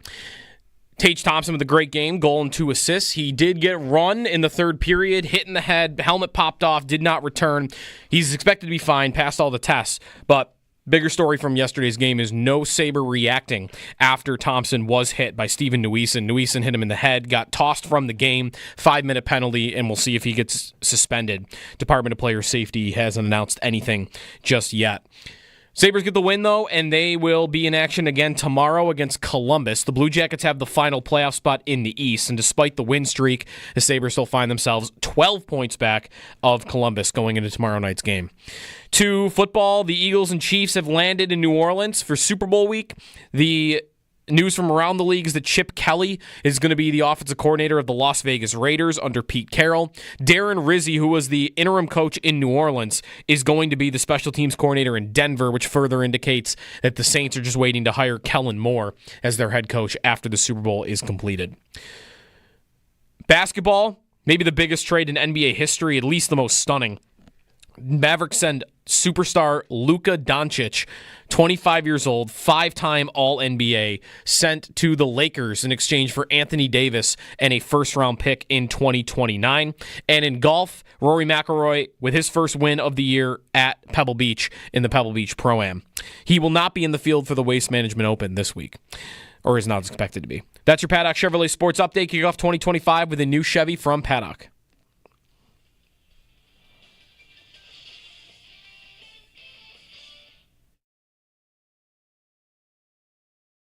Our response is we won. He can hit me from behind. We scored a goal. So, I mean, he made 2 plays that cost their team a win. We'll take that all day. I mean, we can talk about responding, but you're not going to go do something that's going to cost our team a win when you don't know what happened. So I could have dropped my gloves and go try to fight someone, but I'm going to get a 2, a 5, and a 10 for instigating. I'm going to get kicked out of the game. If I respond differently after he hits me after my goal, I'm going to take a penalty, and that's going to cost us possibly. So a lot of the time the best response is to not do anything. You know, I think it's a little bit different on the Tomer hit. I don't think anyone had a clear view of it. Talking to guys that weren't playing said even the broadcast didn't really catch it till late, you know, so it's easy to say there was no response, but personally I disagree with that. Jason Zucker, one of the Sabres vets, on his view of events from yesterday afternoon. Sabres beating the Devils. I feel like that explanation just kind of rings a little hollow, but hey, whatever. We've talked about it a lot this morning. Give us a ring, 803-0550, 1-888-550-2550. That answer from Zucker, I mean, he didn't see it. Fine. So, okay. Others would have, and if you've ever seen a hockey game, there's not testimony, right? Oh, hold on. Let me go to the iPad, see a replay of that. Oh, yes, that merits a response, and you go over and you push the guy into the boards. There's ever anything in these games, these guys, do the extracurricular stuff. And pointed out online, Chris Ostrander of 2inthebox.com, the Sabres offseason, the whole idea was to be grittier and tougher and sandpaperier and tougher to play against her, right? The bottom was going to be a little bit meaner, faster, meaner, and okay. Well, that's, again, when they trade, when Lucic runs over Miller, their answer to getting tougher was the fourth line guys. And that, again, is, hey, let's be tougher to play against. Let's be more mature. Let's fix the guys that play 10 minutes a night. It's only going to make so much of an impact. Yeah. Well, the guys that play 20 minutes a night are the more important pieces. And, okay, you want to be tougher to play against? Add all the Malensteins and Laffertys that you want. Samuelson and Power and these guys play 23 minutes sometimes or more. So that's where it matters. And I don't have a problem with Power, by the way. Like, I know he gets ripped for that a lot, but I think he makes far and away enough of an impact in that way. But you want to be tougher to play against? Start with your guy wears an A under contract for $6 million and plays 18 to 20 minutes a night. That's where you look. 803-0550, our phone number. We're all stuck in trade because of the Luka Doncic trade. The Buffalo Sports trade that you would have called the next morning saying, what on earth are they doing? Yeah, that's what it's about. The instant reaction. If you want to throw something our way, you can. And I've got instant trivia to get to you as well. I think I'm rooting for the Lakers the rest of the season. You know what people are not talking about? How does Luka's arrival affect Bronny's playing time? Okay, there's one... That's funny. There is one thing. He's been playing lately, too. He got a mock MVP cheer the other night. He's been playing because they get leads and put him in like a walk-on. Yeah, right. Everyone that was kind of laughing at the idea that LeBron didn't know this was coming, I kind of buy that LeBron had no idea this was coming. I might buy that too, because LeBron just lost a lot of power. Like, the Lakers now just told LeBron, like, we're already planning for post you. Mm-hmm. This is our guy. We are now, everything about the Lakers for 5 years has been centered around how do we build around LeBron James. The second they trade for Luka Doncic, now it's all about Luka. Everything, whatever is best for him, is now number one in that organization. So anyone that's like, oh yeah, LeBron didn't know that it was, I buy that, because I don't know. This doesn't, it helps LeBron, I guess, right now, but he now is number 2 on that team. I also hope he gets his 5th title. That'd be cool. I'll root for him. Bob in Rochester. Hey, Bob, good morning. Bob, we you already there? talked to Bob? Oh, we took Bob. I thought it was another Bob. Bob hung on through the break. Okay. Oh, the Cookie Gilchrist trade. Yes, thanks, Bob. He's still That on was hold. a bad one. Does Bob have another take? You know. What about the Jeff Skinner trade? It's a good one. Cliff Pooh and like a we sixth. all knew it right away. That was nothing. Yes. They traded nothing to get Jeff Skinner, who at the time was like a 30-goal scorer. He hadn't scored 40 yet, but he was accomplished at that point in time. There's really not a good Bills one. I've poured over like former Bills trades. Like I've got one. It was okay. It goes the other way. I think it's not hard to say the Kiko Alonso LaShawn McCoy trade right away was like, oh, that's a bad trade for Philly. Like, why would you do that? Kiko Alonso made plays in his first 5 games, and then was just a guy. Yeah, but and they traded LaShawn McCoy for that. Like, LaShawn McCoy was a bit of a star in the league, traded for a small linebacker that what? But he was okay at the time. What was it? McCoy was a running back. Yes, that's right. Right, and like you needed to pay him. And Alonso, sure, right, he had 5 good games, but he was a 24-year-old linebacker that had finished 2nd in Defensive Rookie of the Year award. True. And probably should have. That was all he had done so far. And probably should have won it because Brian Cushing got hit with PEDs and still won it. Right? Isn't it Brian Cushing, Texans linebacker? Brian Cushing was a rookie that year?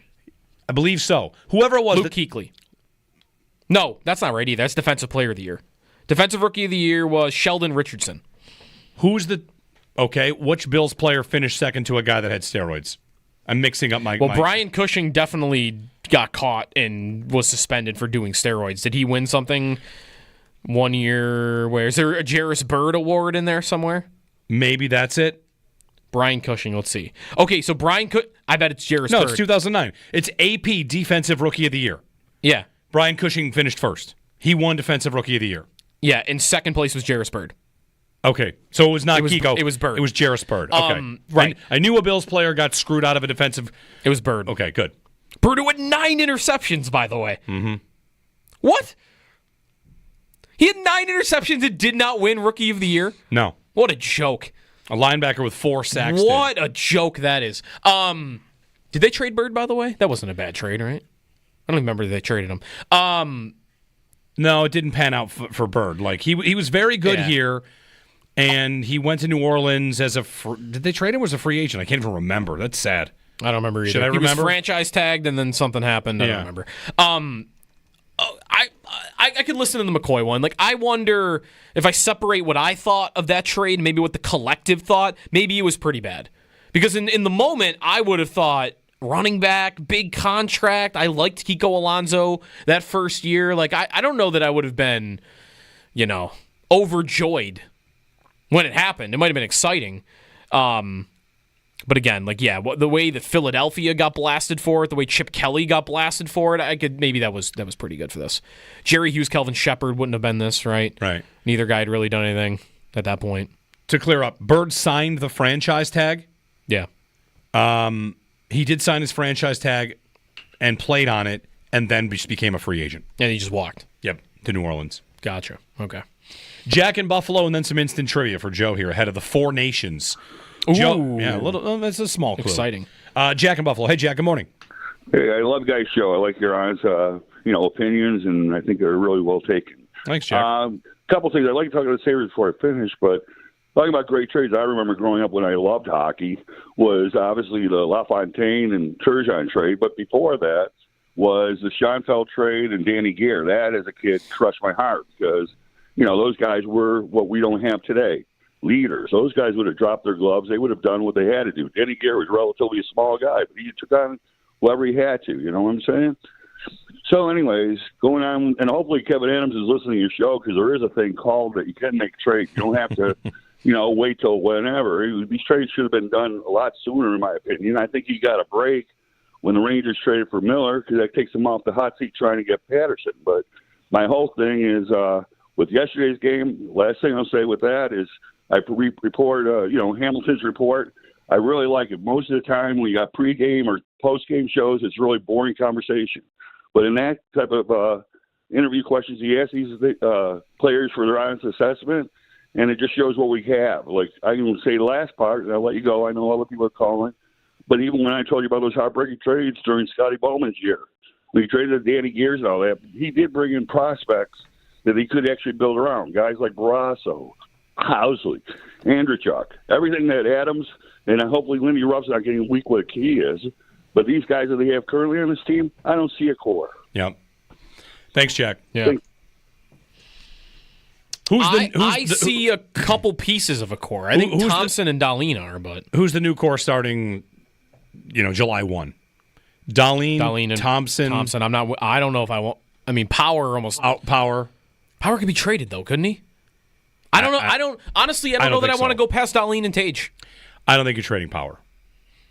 It'd have to be a monster. Who's the fourth name? Kulik?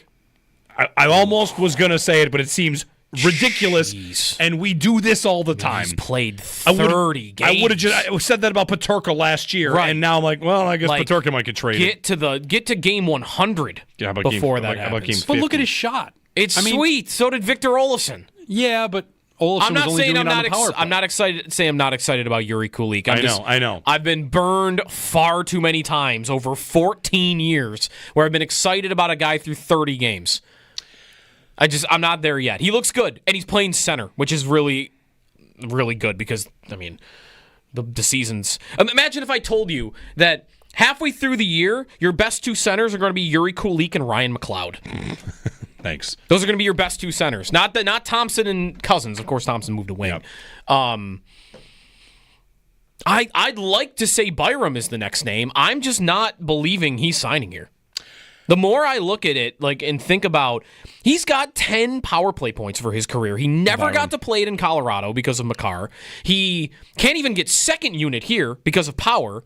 I mean, if you put in Dahlin's power play numbers onto Byram's stats this year, because he has 2 power play points on the year because he doesn't play it. If you put Dahlin's power play numbers onto Byram's season, he'd be on pace for 65 points.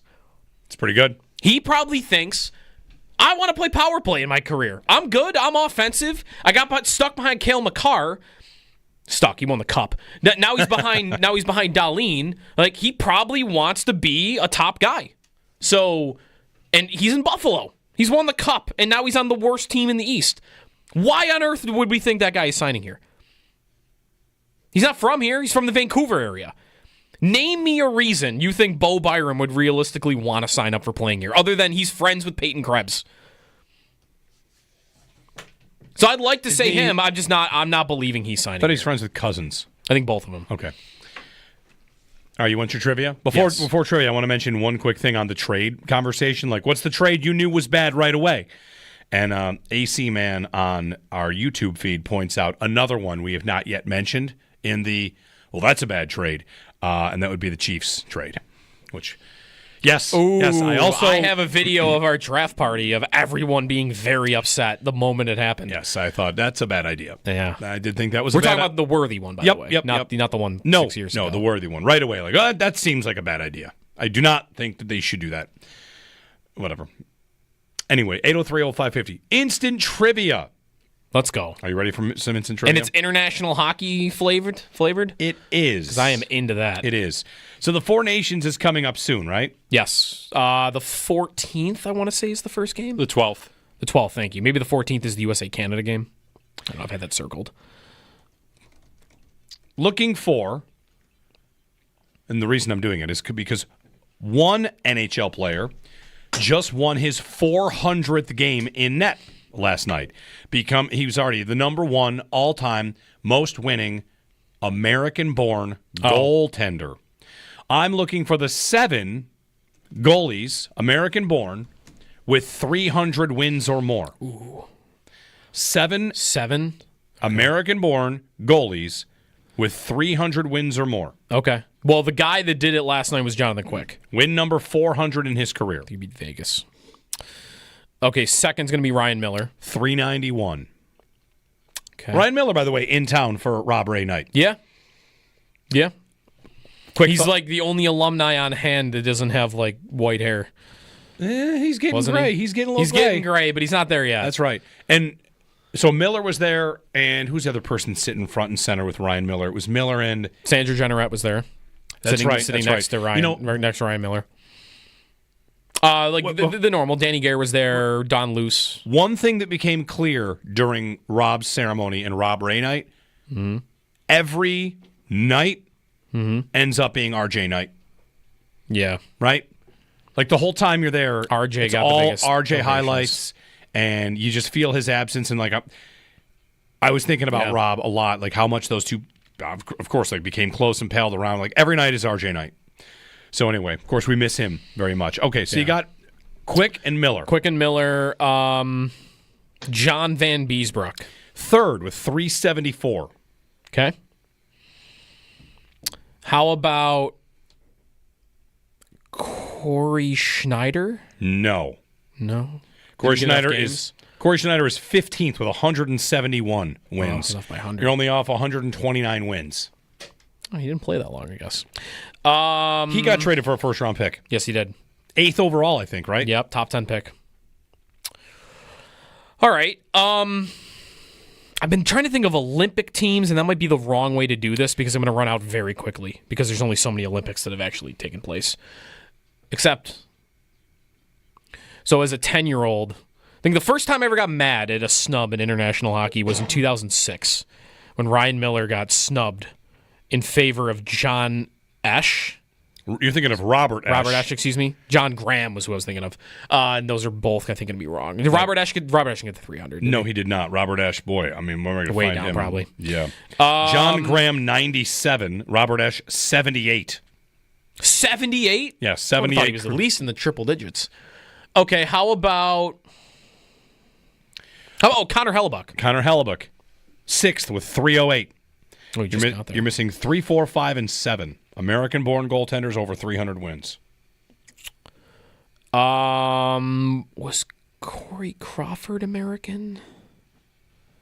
Doesn't matter. He didn't get 300. Did he get 300? Maybe he did. He's not on this list. Really? As the starting goalie for Chicago? He might have. He's not on this list. Okay. He's probably Canadian. He's Canadian. How obvious are these names?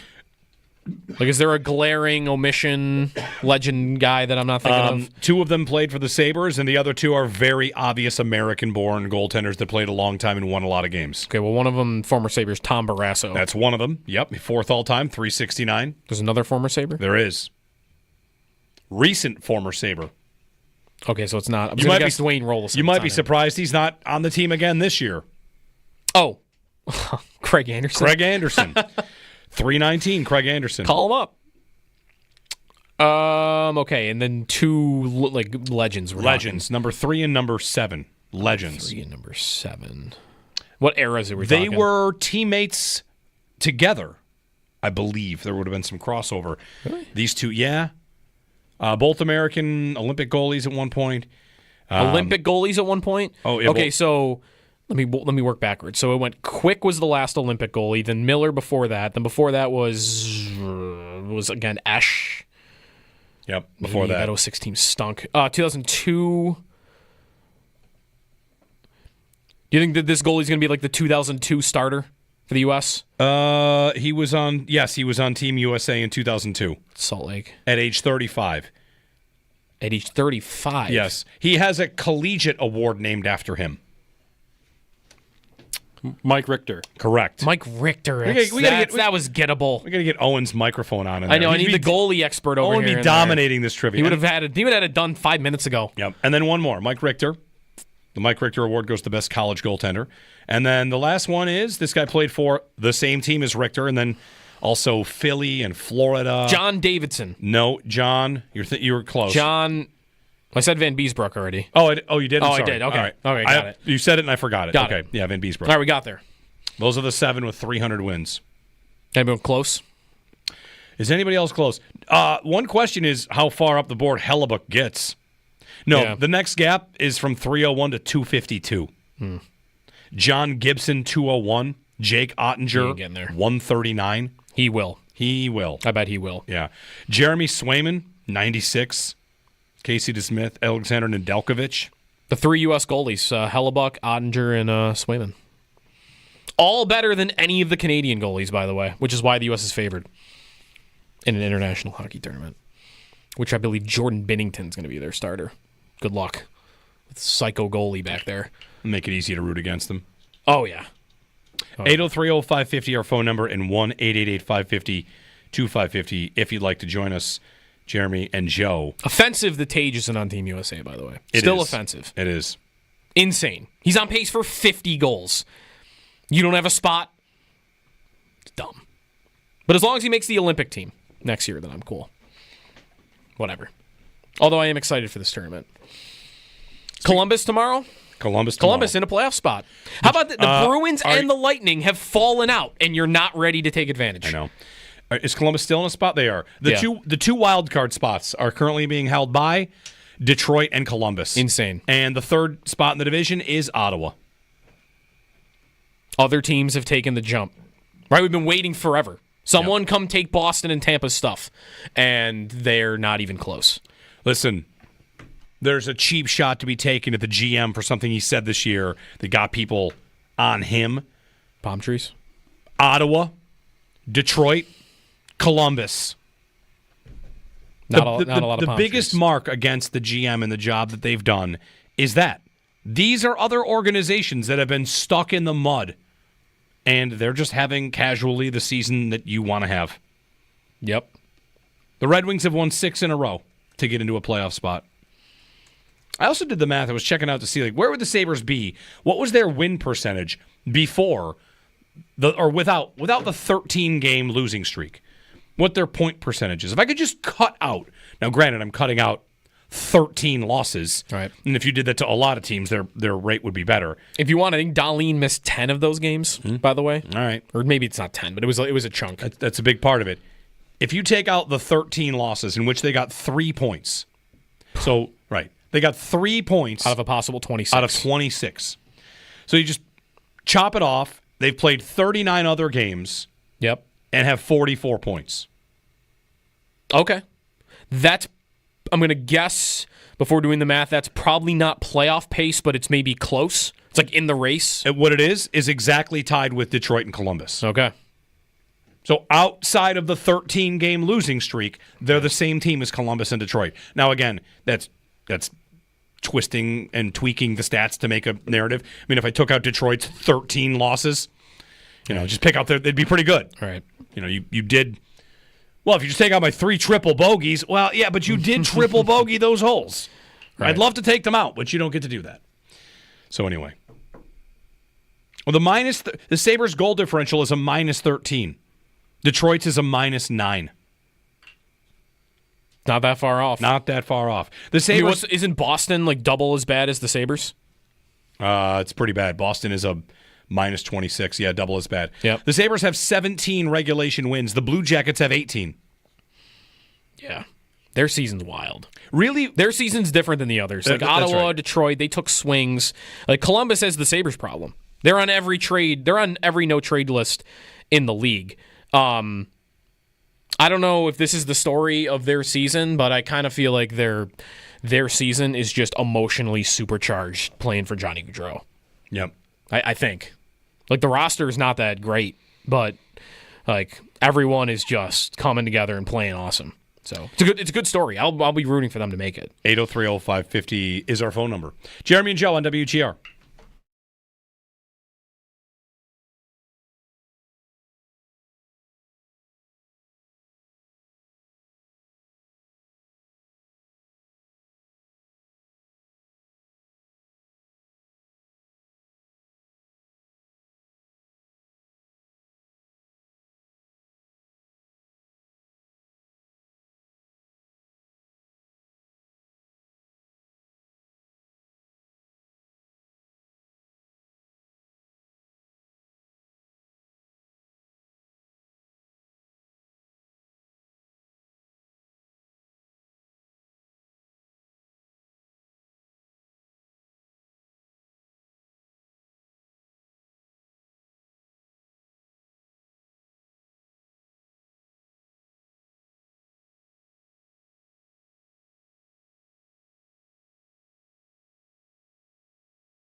What? Everyone in America's reaction simultaneously. Yeah. I just found I don't know, this is kind of a funny headline to click on, but it got me.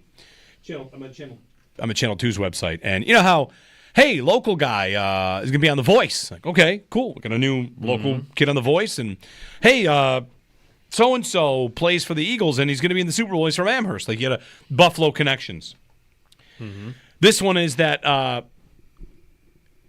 there are 3 Western New York rescues in the Puppy Bowl. Oh, cool. Yeah. Nice. Dogs from here. Can I bet on them? I don't know. In the Puppy Bowl? When's the Puppy Bowl? The day before the Super Bowl? I don't remember. The Saturday before? Cool, though. I had an idea. Now that we're like in the down season, I'm going to have to start thinking of things, and the segment will be, we've toyed with this idea, like Grandpa tells you about something. Like, does Joe know? Does Joe have any idea what blank is? Right. And I thought of one the other day. What do you got? Calling cards. You have any idea what a calling card is? So I have heard references to calling cards several times through shows, movies, and I don't know that I could actually tell you what they are. Okay. So I know they exist. I know this is like early cell phone something. Might be some early cell phone. It's also, yeah, let Grandpa tell you about something here. Calling cards. You'd see, it used to be, Joe, like when I was in college. And if I wanted to call somebody, especially long distance, I could go to the store and buy a $10 calling card. Okay. And it was like a credit card, and then you would dial please punch your calling card. You have 37 minutes. And then it would dial the phone number and call the person. So you would buy your minutes to call people via a card. A card. That you would, You would plug into the phone. You would dial a phone number. Okay. It was like calling. And the number automatically had that amount of time on it. Kind of. Your card did. It's just like a debit card, but just to be used on minutes for phone calls. Calling cards. Okay. And then you would discard of the card after. Yes, it was. Presumably you could reload. But yeah, Okay. you could just discard it. You could discard this card. Do these still exist? No. Is there anywhere in the world I could go get one? No, there's definitely going to be places that they still exist, but they're not exactly, a regular thing now. I don't think. Is it kind of similar to like minutes on a old flip phone? Just like yes, they're also you're just buying them physically instead of. Yes, there used to be a time where we counted our minutes on our phones too, right? Like and didn't have unlimited everything. Didn't have unlimited everything. Yeah. All right, this has been calling cards. This has been Grandpa tells you about something we used to have. Calling cards. I knew this existed, though. Okay, good. Started to write down things. I think actually, you know what? It's I just saw it referenced. The Sopranos, maybe? Is that around the era? You would say that we had calling cards? I would think the Sopranos era? Yeah, because I'm in college. Yeah. I definitely had a calling card in college, and that's on when I'm in college. Okay. You would buy calling cards? Yeah. Okay. Or you'd get one, like my mom would give me, here's a calling card so you can call home. Yeah. So you don't have to. It was. So were these like Christmas gifts, like little like stocking stuffers? It could be, in any way to save somebody money instead of me calling and having to pay whatever the bill would have been to call from the dorm. And again, where would I get? Would it be like a gas station? I would get these. Definitely gas station. There was a store. The reason I thought of it, I was driving down Sheridan. There used to be a store that was just calling cards, and I always wondered like how many can they possibly sell?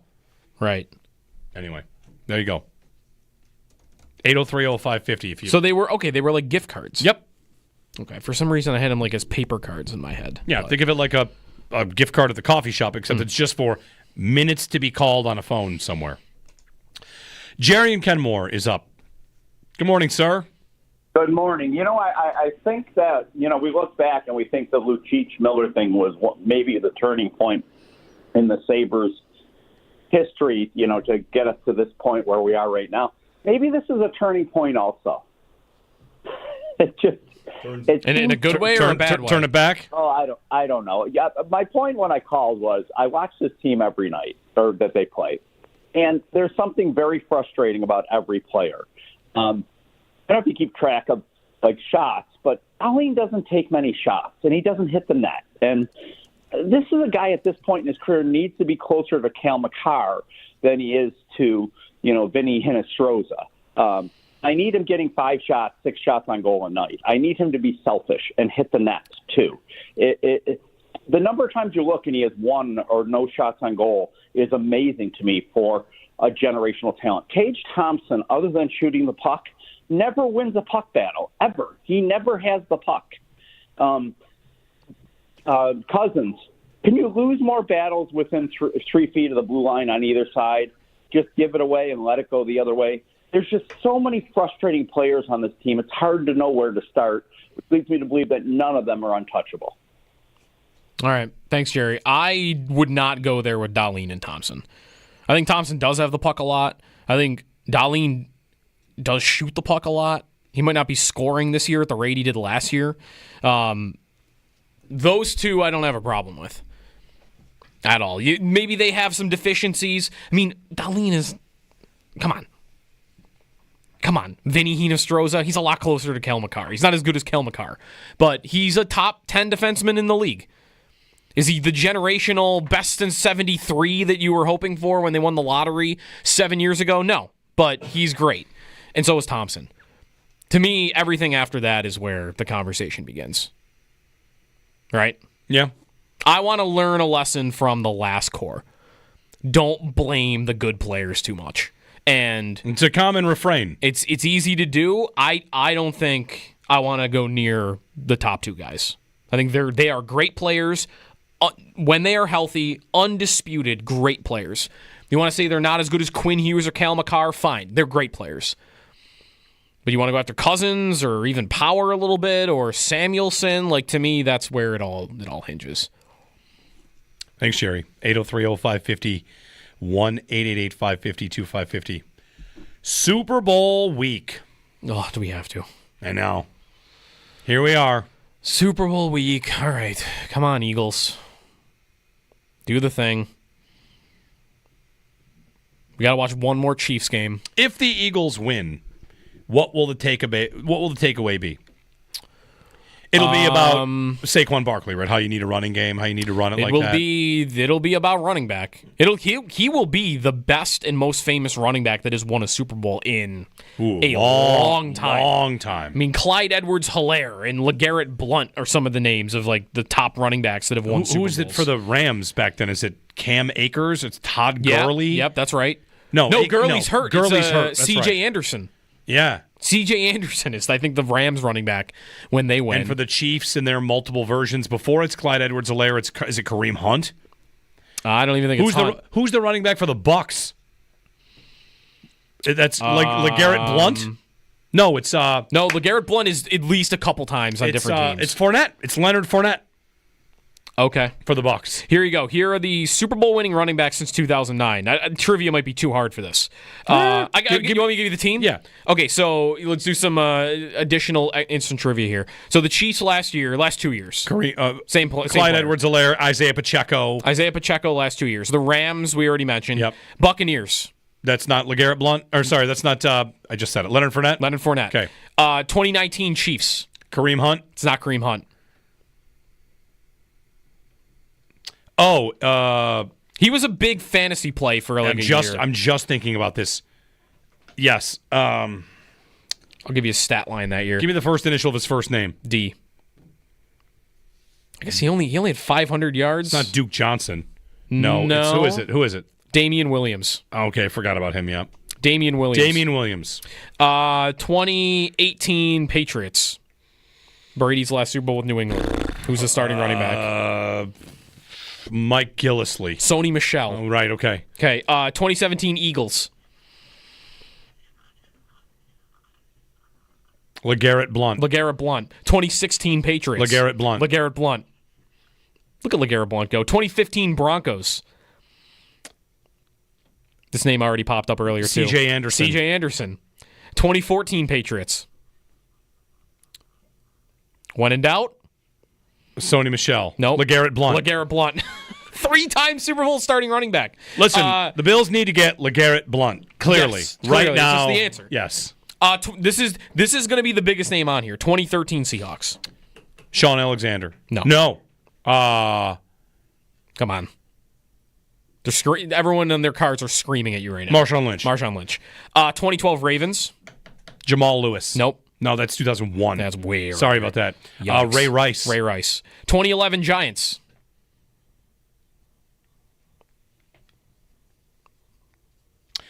Come on. Brandon.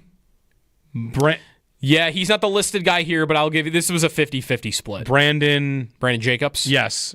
And not Tiki. Nope. Who is it? He had a monster run against the Bills. Like maybe an 80-yard touchdown run in the snow here in Buffalo. Don't know. Ahmad Bradshaw. Okay, forgot about him. Yeah. 2010 Packers. Amon Green. Nope. Too far back. Too far. Not that much further back, though, I think. Who is it? Buffalo connection. James Starks. Had a great playoff. Yeah. And then the last one on here, 2009 Saints. It's not, but it feels like it is. Who? The guy that's been there forever and that I can't think of right now. Who plays for them now? Kamara? Yeah, Elvin Kamara. It's not Kamara. I know, but he feels like he's been there since 2003. Yeah, true. Deuce Williams. Nope. No. He has a very New Orleans name. A New Orleans first name in particular. Cajun Johnson. No. Bo something. No. Gumbo Williams. No, hold on. I'm not done yet. Gumbo Williams. Jazz. Is a great name. Jazz. There's got to be a football player out there with the name. I would draft Gumbo Williams in the first round knowing nothing about Gumbo him. Williams is a heck of a lineman. Yeah. Oh, lineman. I think he's a defensive tackle. I had him as like a tight end. In my mind. I got Gumbo Williams as a 3 technique. Okay. Watch out for Gumbo Williams. Yeah. Think of the some player in this draft should change their first name to Gumbo, and I guarantee you nickname Gumbo. I guarantee you he'd move up a full round. 100%. Oh, you change your name. It name. really would be a good play. Who are the agents in this league? Get on the phone. Come on, agents. Try to convince your client to change their name to Gumbo and watch the money roll in. You think I'm kidding? You would move up a full round with the name Gumbo. Plus, you'd probably get more sponsorship opportunities. I mean, Shedeur Sanders is going to move up a full round because his name is Sanders. The guy Kool-Aid McKinstry. I mean, he probably moved up a couple rounds just because of his name. Memorable. Jackson Dart is moving up the draft boards right now, everyone's saying, and I 100% believe it's because of his name. Dart. Jackson Dart. His name is sounds also like spelled a with an quarterback. X. It's right. Jaxon. That's a quarterback right That's there. hardcore. Jackson Dart. Think of like the French Quarter for this last running back. Fleur de Lis de la Malore. No, Pierre Thomas. Okay, Pierre. Who's going to get that? Pierre Thomas. I mean, was there one star running back on that list? Last 16 years. Marshawn Lynch. Right. One star running back. And maybe Barkley will be the second. All right, Extendo Sports, then the Northtown Automotive Extra Point Show. Saw Sal walking in. He'll be popping in for the Extra Point Show. It's coming up here on WGR.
Okay, quick story for you. I'm sorry we didn't bring this up earlier, but I wanted to, and we'll get to it again.